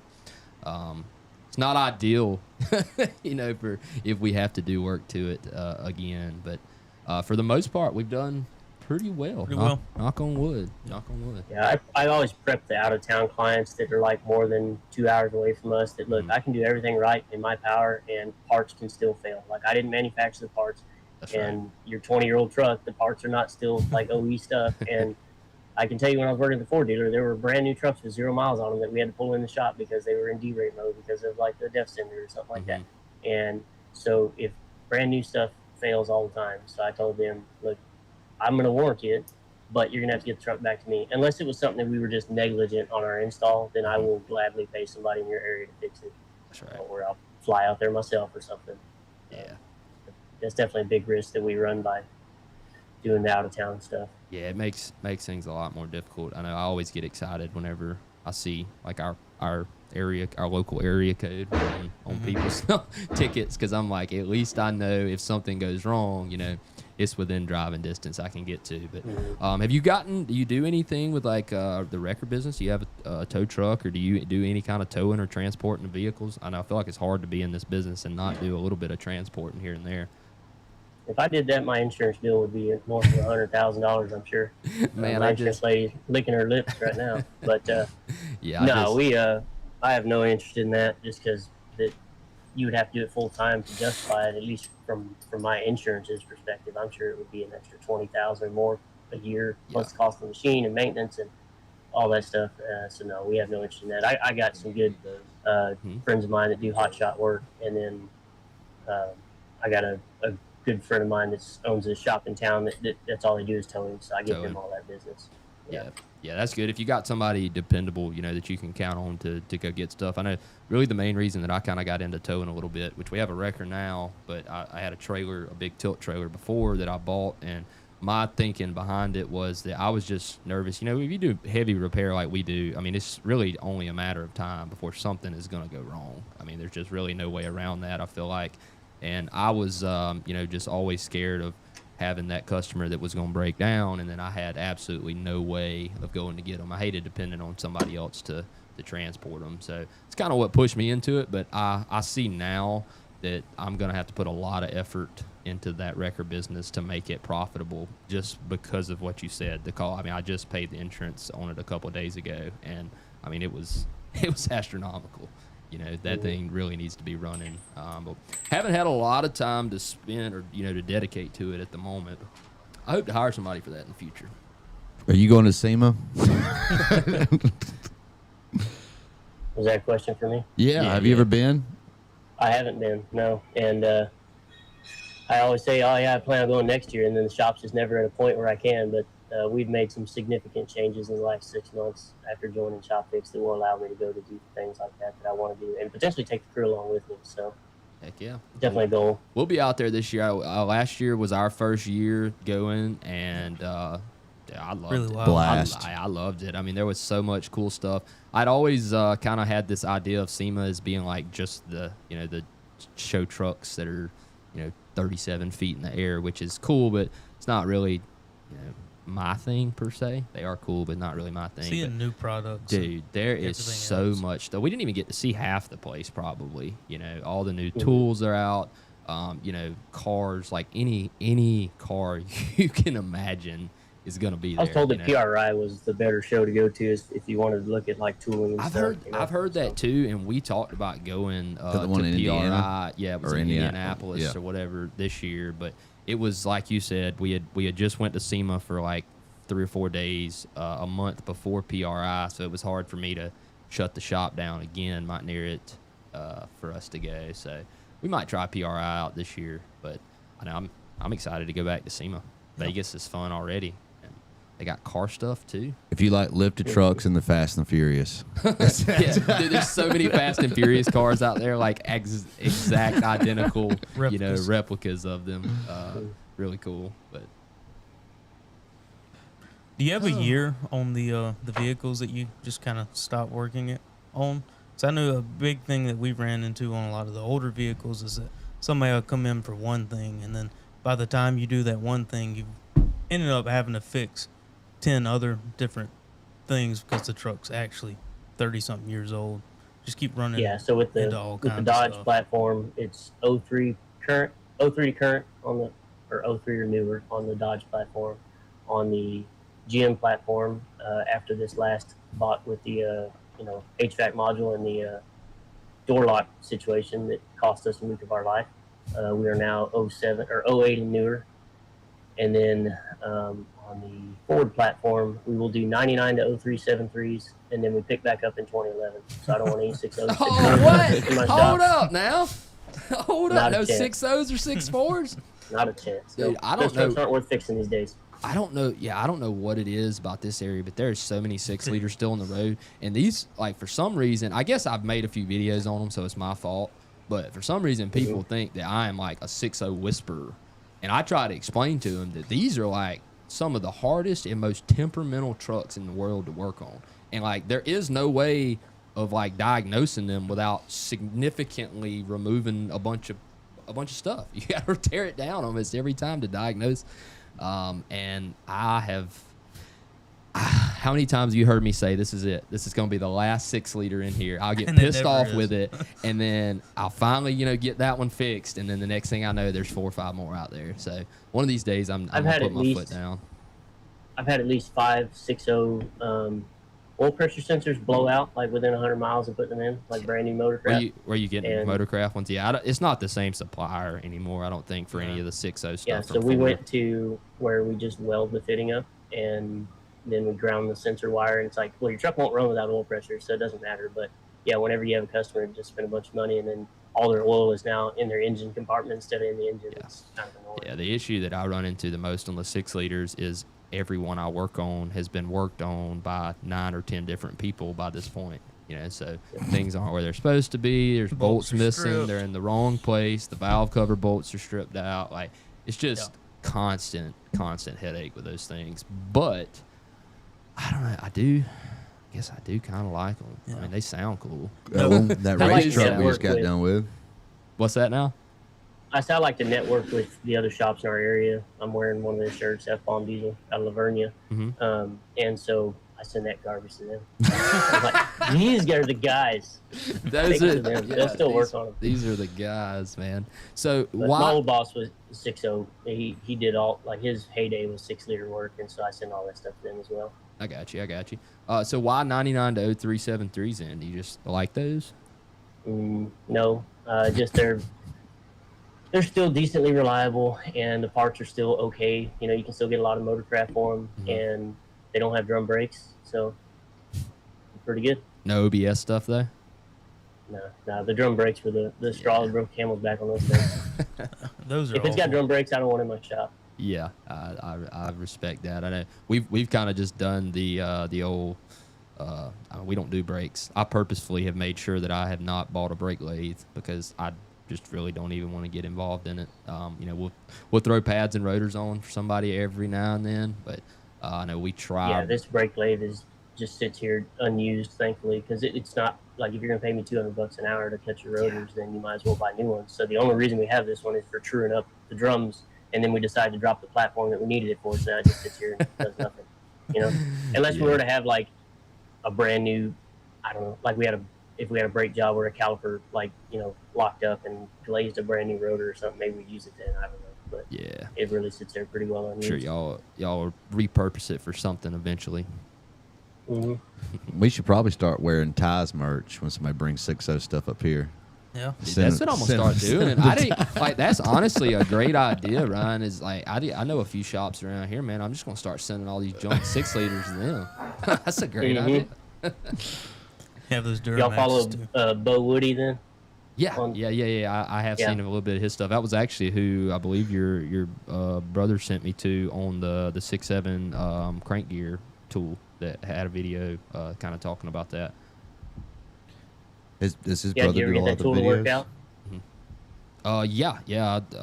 So I'll tell you how we done it. So I think I figured out what my issue is with why it wasn't wanting to heat. I know we talked about it a little bit. I think what we should have done is we should have used something a lot hotter than the brazen tip. Well, we were scared of like that bearing being behind it, so I was really scared of like throwing a lot of direct heat at it really quick.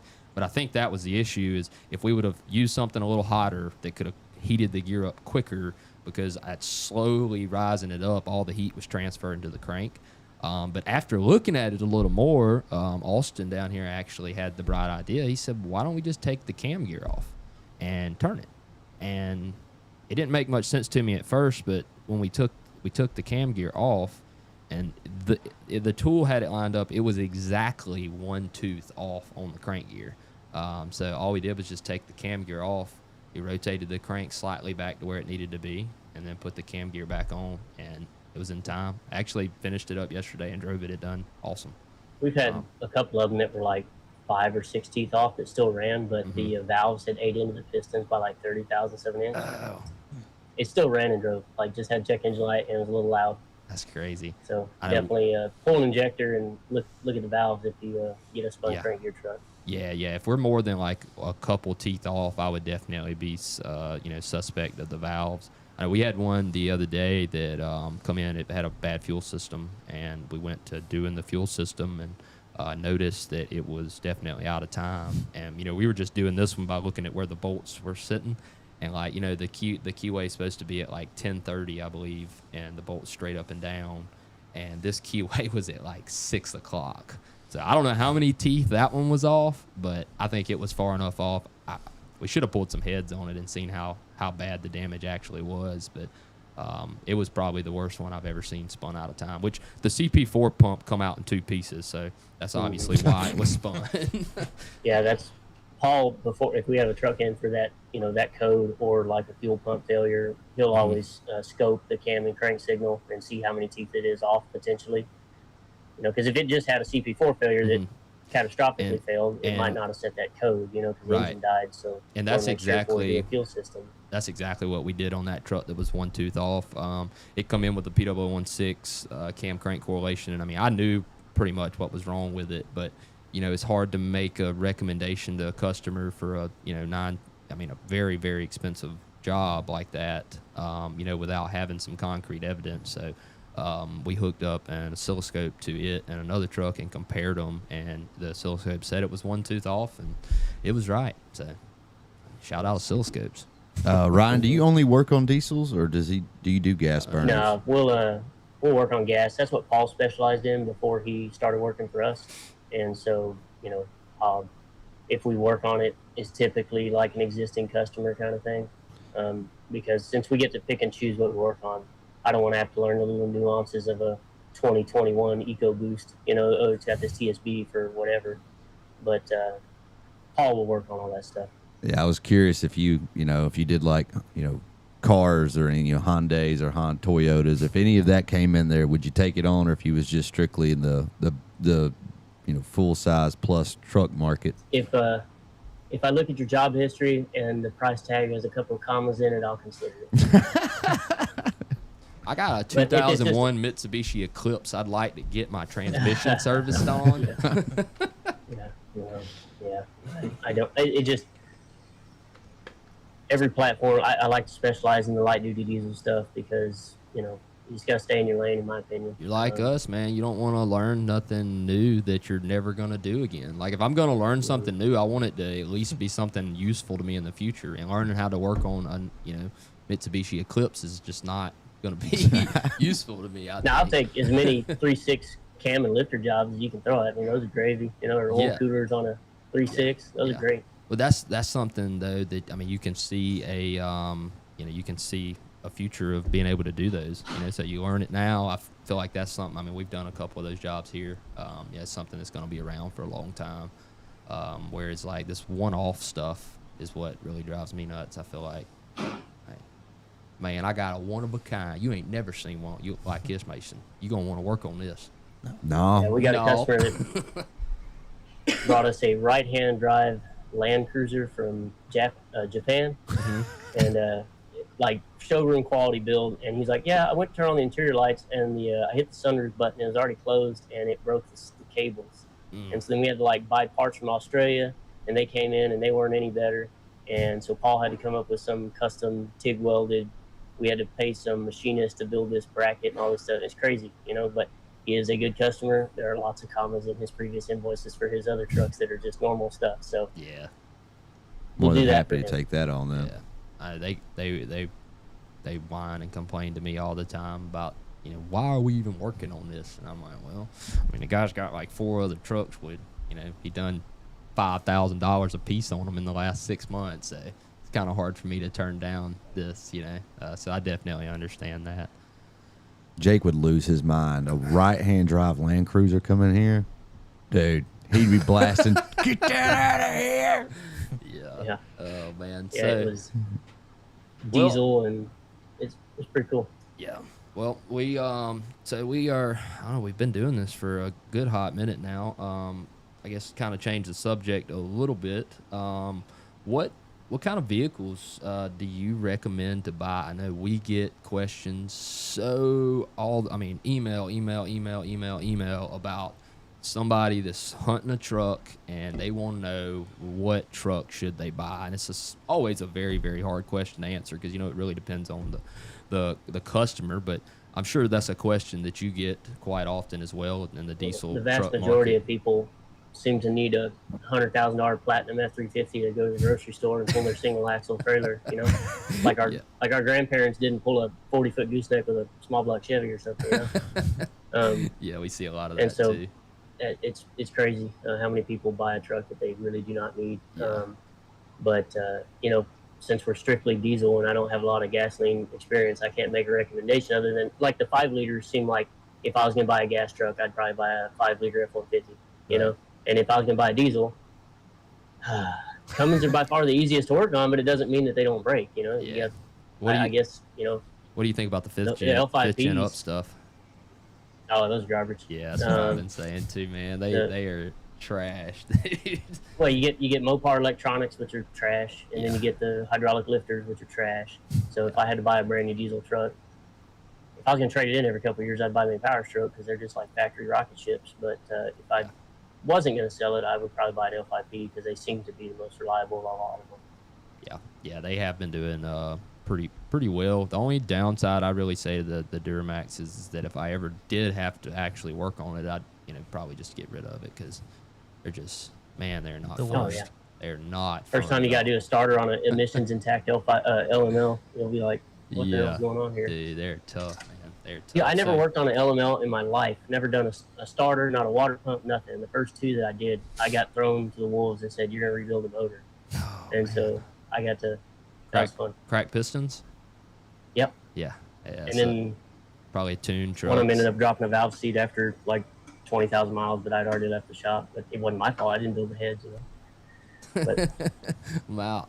Yeah. So I know you said you drive or you say you have a second gen. What's your daily? I mean, like, what are you hopping in to go get this scissor lift when we get off here?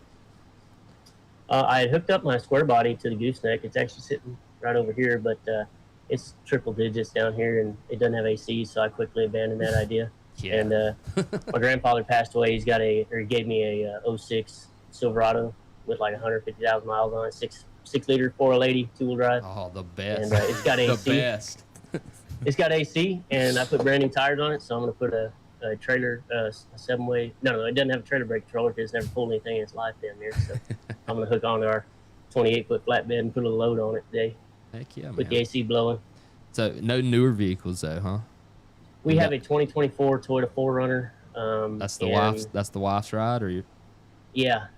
She was driving an 03 Tahoe that had like 350,000 miles on it, and we sold it for more than we paid for it when we got rid of it. That was a damn good car. That Toyota 4Runner, it's nice. The differential, it has 60,000 miles, and it started howling the other day. I'm like, golly. Oh man. Like, That's let off throttle, and it's all, whoo. Is that something y'all like enough you think you'll keep? Mhm. You think that's a Yeah, because that's a the 5th trade-in? gen, or well, whatever the model, whatever generation followed the one that we bought, it's got a turbocharged 4-cylinder with like an 8-speed. And the one we have has a 5-speed that's been the same from like 01 to current, and it's got a port-injected V6 that Yeah. it ain't some powerhouse, but it's stupid simple. Yeah, very, very. That's what I wanted. Reliable. Yeah, I totally agree. I know we preach that on here all the time. Is that if you want reliability, turbochargers are going to do the exact opposite of that. Turbo or turbochargers. I've said for a long time that I think some of the best cars, in the last 10, 15 years have been the 4-cylinder naturally aspirated cars that you could buy, which in this day and age, It's pretty much over with, man. It's sad For the most part. sad to say that emissions and fuel mileage at this point is more important than reliability of the vehicle. How dare you? Just sad, man. Oh man. So what I got a couple other questions here. I tried to make sure we had plenty of material to keep this thing rolling today. A couple other questions though. I mean, what kind of stuff do you do for fun, man? What is there to do out there in Texas? Get a grill. I really don't do a lot other than my rock mountain project. That's a never-ending pit, but can't turn it back now. Yeah. So once we get the new shop expansion going, that thing come back out of dormancy, and we'll finish up building that thing for the 5th time, and hopefully go have some fun without breaking every time I drive it. Go tear it up, huh? Yeah. What's your thoughts on the Crown Vic? What's your official stance on the Crown Victoria? I only ever worked on one, and I had to get the passenger valve cover off because it'd been sitting for like 10 years, and I got given the thing for free, and the lifters pumped down over time, and I fired it up, and it shot the damn rocker arm off or whatever happened. And It's nice. yeah, getting that valve cover off of that thing was a chore. Had to take the motor mount off and all this stuff. So, I mean, overall, yeah, they're stupid reliable. But I wouldn't have done. Best car on the planet, man. Best car on the planet. Oh man. Well, y'all got any more questions for Ryan here? Mr. Ryan Strateman. Anybody in the chat got any questions for Ryan before we get out of here? We got about 10-15 minutes. Passenger valve cover's hard. Ezekiel, he's got one of them. He's got a Marauder like you got, right? It's got 400,000. No, Got you a got a Grand Marauder, Mark, I so think. Grand Marquis. Grand Mark. Marauder's like that's the Sporty short one. enough sporty one. Yeah. Oh, my bad. Yeah, his has like 600,000 miles. San Antonio. Du-du-du-du. You ain't got anything else for him? Frosty says, remember the day your square body dead pulled 39,000 pounds out of a muddy pit? Yeah, it's my neighbor. Yeah, he's always up to something interesting. But he's the guy I called whenever I was driving my Polaris Ranger and saw a big hole and drive off in it and rolled it upside down. He come pull me out of there on the side of the road. So That's nice. It's always nice to we're have always friends like scratching that. each other's back in that regard.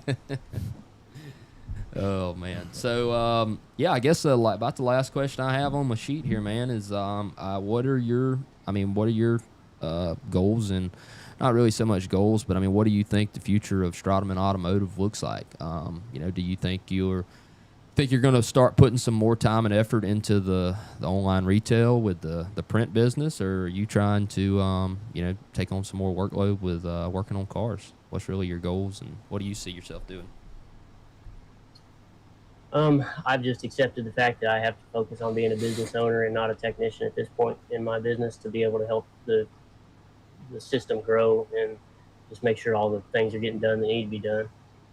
But so whenever we get this new shop expansion done, we're going to hire a couple more techs, and then, like I said, Paul's going to be the foreman, and then just try and make sure that no fires start in that regard. And the 3D print stuff, it's nice little side income, but it's not anything that I need to spend a ton of time and effort on. I don't think about things to invent. It's just if I see a problem and I can solve it with the 3D printer, then I do. And it's well, if I've already put the time and effort into doing the design work, then I go ahead and sell it.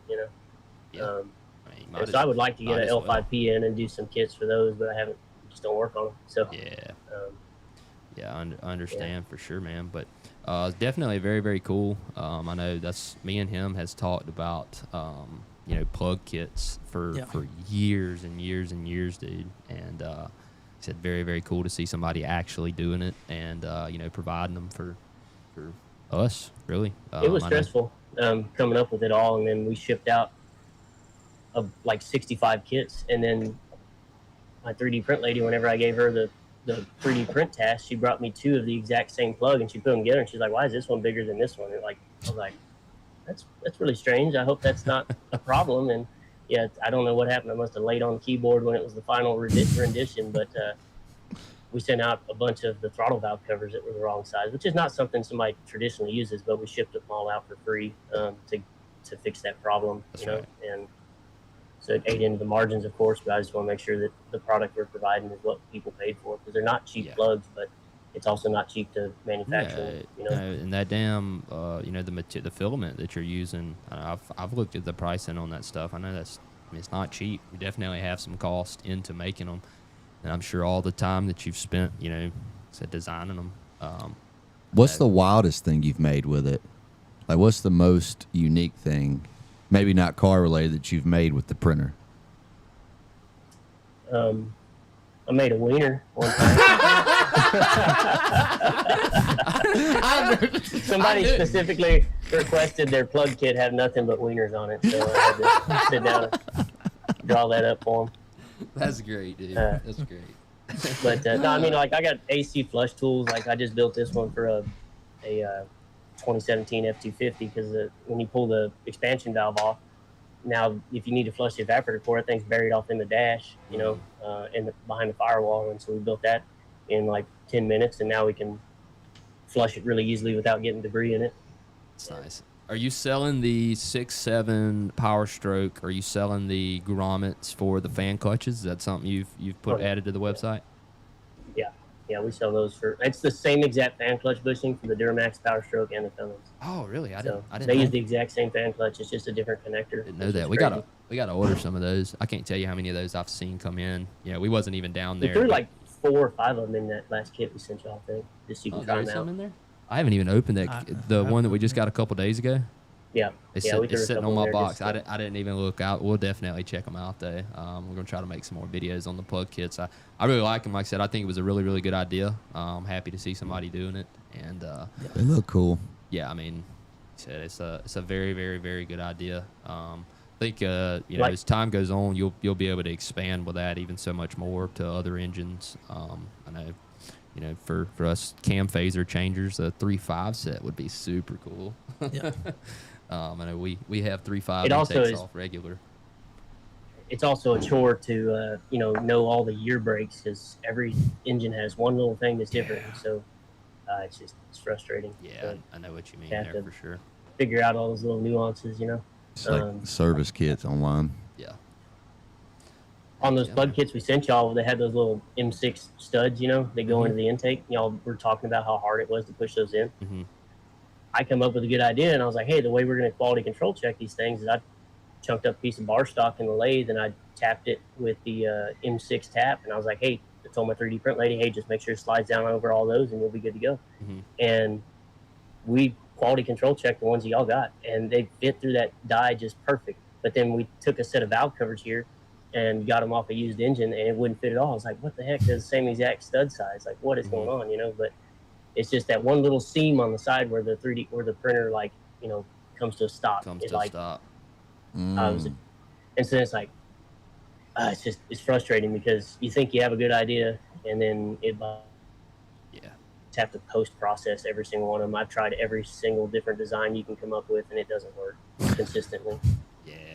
Yeah. I mean, I say it's not really a problem at all. Like I said, we're still able to get them. I mean, we use them regularly. That first set that we got from you, the yellow ones, we use those quite often. I mean, they are a little bit difficult to get to slide into the valve cover. But, I mean, honestly, a couple whacks out of the old hand hammer here, and they're seated in, man. Yeah, no, we started. I test fitted, the first few kits as they were going out the door, and they fit perfect. And then so once you think you let your guard down, you're like, oh, we got a system, and it works great. Yeah. And it didn't actually work that great. So yeah, I can only a bunch imagine. more kits were sent out like that. So yeah, I can only imagine how often that happens in like manufacturing down the line. Little variation between the first one and the 10,000th one. And, then by the time you go, there's things wear and things change. And, there's a big difference from the first part to that last part. So definitely understand that. This is business related, but on all your vendors, do you have individual cards that you have for them? What do you mean? Or do you have one credit card for AutoZone? For yeah, exactly. Like paying for things? No, I have one card. That is my way of. I used to have that through Capital One. I only had one card, and so I would give it to our 20 different vendors, and then it would get hacked, and then I would have 20 different vendors that needed a new card, and all the time it wasted to do that. And then through the exact same company, Capital One has like virtual cards, and so I can create an individual card for every single one of my vendors. So that in the event that one gets hacked, I only have one card to fix, and it's not even like I don't have to call in or anything. I just cancel it online and make a new one. So highly recommend looking at that. We had a deal where like I got a brand new card and it comes in the mail. You know, because I was using my physical card from Capital One, and I'd give it out to all these vendors, and 2 days later it got hacked again. It's like, what is going on here? And so that was a huge deal for me. Yeah, but, we haven't had any issues with that yet, but that honestly is a really good idea. Yeah. You know, that I didn't even think about with the virtual cards, but we don't have. I don't know. Hell, I was about to say we don't have 20 vendors, but we got there's a bunch of them. There's a bunch of them. There is a bunch. It adds up there. Yeah, it does. Definitely does. We got 3 local parts vendors and like 6 dealers, and then XDP and Thoroughbred and Premier, and just it adds up so list fast. goes on and on and on. And then you got your.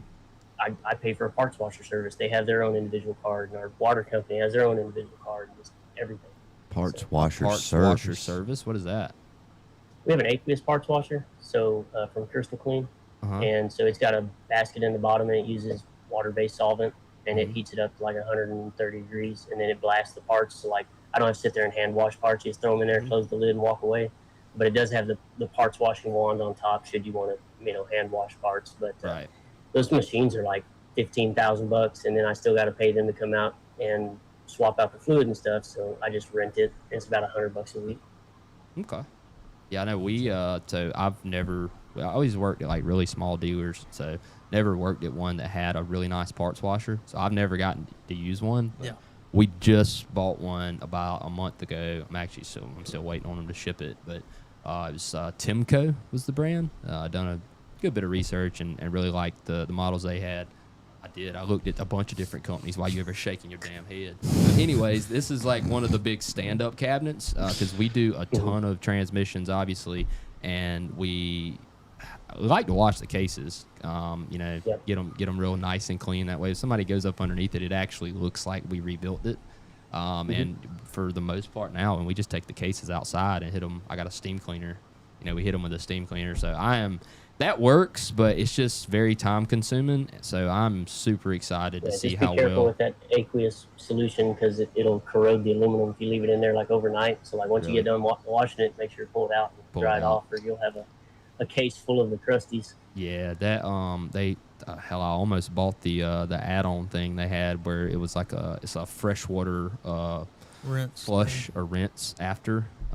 Where they can it'll flush it with fresh water to get all the solvent off so it doesn't corrode or anything. But a little bit out of my Parts budget. cleaner in the like drum, or y'all use spray cans, Spray cans. Yeah, spray cans. like aerosol. I had to think cans. about what you said. Once you're done, you I throw went, it I away. went blank. Sorry. You're talking about like a Brake- traditional parts washer. Yeah, we bought a cheap one and it lasted like 2 days, and then I No, threw I it. was talking about brake parts Brake cleaner. clean. Oh, brake clean. Yeah. We're in the cans. Aerosol, baby. Yeah, we're in the Yeah, aerosol same. cans. He says he The got a old shop I pump. used to work at, they had that like 55-gallon drum where they had the hand pump, and then you had the the Sure Shot can that's like Yeah. $80 freaking dollars, and then you drop it one time, And there it goes. just Yeah, we had those at the dealership. It might be something we look into down the No, I road. hate it. Our issue inefficient AF. really. Yeah, I know we have we want to buy a lot of stuff in bulk because we use so much of it, but our issue here is just room. Like we don't have really anywhere to put all this stuff. I mean, we've already bought bulk transmission fluid and oil at this point if we just had the room to store it because we go through so much of it. But maybe one day. Y'all buying Maybe like one day. OE fluid on that, or? Yeah, for the most part, Motorcraft, or Mercon on all the transmissions. We have been using Motorcraft on the oil. I think me and him's talked about it. I think we're gonna do some swapping up on the oil here in the future. At least some of it. Yeah, we're just gonna try to give some better options to people because as much as I love Motorcraft parts, I don't think they're the best oil on the market for what you pay for it. I think there's definitely some better options out there. So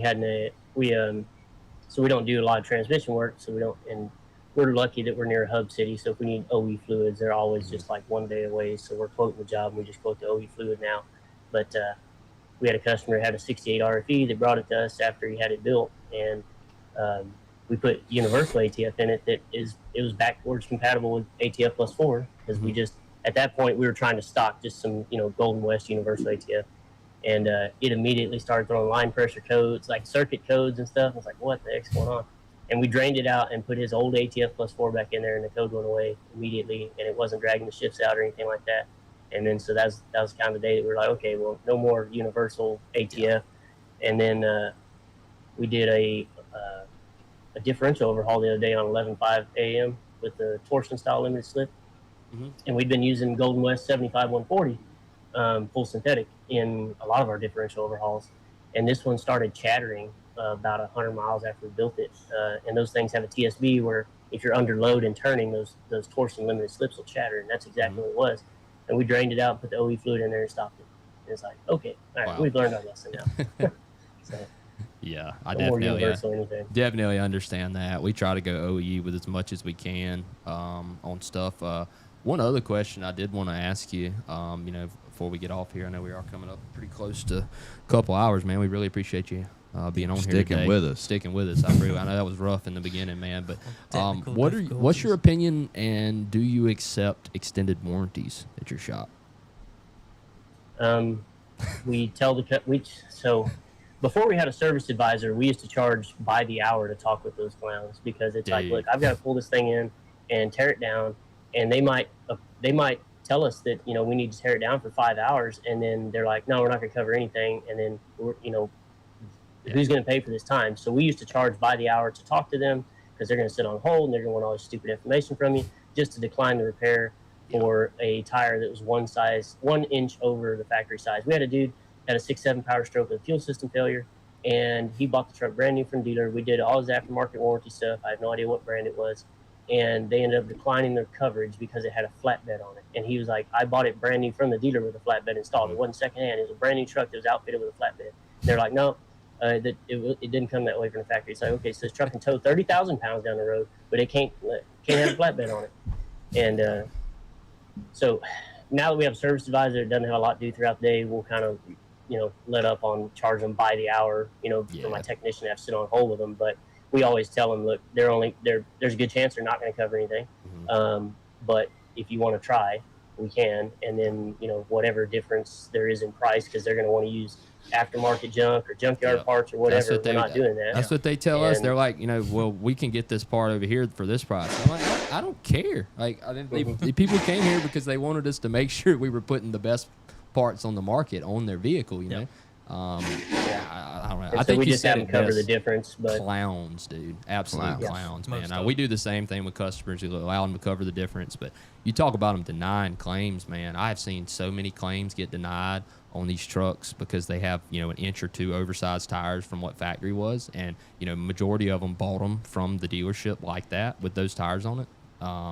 The craziest one I've seen, I've told this story on here before. This guy had a blown-up engine, right? And it was a Coyote. It was consuming oil. It needed a motor, regardless. But the warranty company denied the claim because the guy had never serviced the cabin air filter, right? So I wasn't the one talking to him, but I needed an explanation. So I got the service writer to ask their reasoning behind that, and they said that because the cabin air filter wasn't changed, it could have put a strain on the AC compressor, and that in turn could damage the engine. Except for that's the exact opposite of what would happen, because your AC wouldn't work as hard because there's no air moving across the evaporator core. I'd like to get a hold of that person. Man, it's just crazy, some of this stuff, and I hate it for people because they spend $2,000 or $3,000 on these warranties and then end up, not getting still having to pay for the repair out of them, and still having to pay for the repair. But I just thought that was something I was very, very glad to hear you have the same outlook on that as we do. Yeah, it's their job to get out of paying. It's that insurance agent's job to not pay, so they find some BS reason to not, and customers stuck with it, whether it makes sense or not. Yeah, that's right. Oh, well, I guess we are coming up at the top of the hour. This is top of the second hour.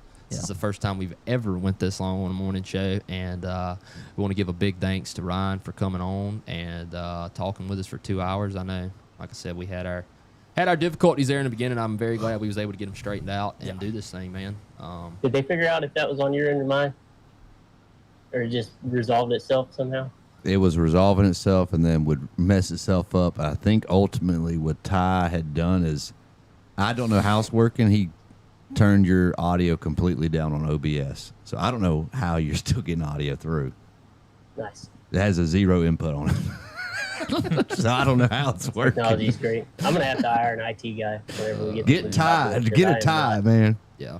I am not the guy for Colton can come We'll help. ring No, I cannot come help you. We'll lease him out to you. No, I cannot. Well, hey, if y'all need help with that fusion stuff, hit me up. I can always do like a screen time share with y'all or something. Kind of at least get your foot in the door, and it's not hard at all. To a degree, of course. Yeah. But yeah, man. I was using Fusion for 2D stuff with my plasma table for like a year before I started doing 3D stuff. So within like 5 minutes, I already printed my first 3D thing. That's right. Yeah, I think it's just a little bit of a learning curve to get over. But yeah, likewise, man. Like I said, if we can ever do anything for you, sounds like you pretty much got it figured out over there in Tejas. Sound like things are going really well. Happy to hear that. And said we appreciate you being on the show today, man. Yeah, likewise. Y'all have a good one. All right. Yes, sir. See you. Have a good You too, weekend. man. Peace. Bye. Whew. Well, thanks for everybody tuning in this morning. We have had a long day. I'm about to go drink one of them beers that he brung down from Chicago. Probably 2 of them back to back. I guarantee he's about to go suck the filter out of a cigarette. I know he is.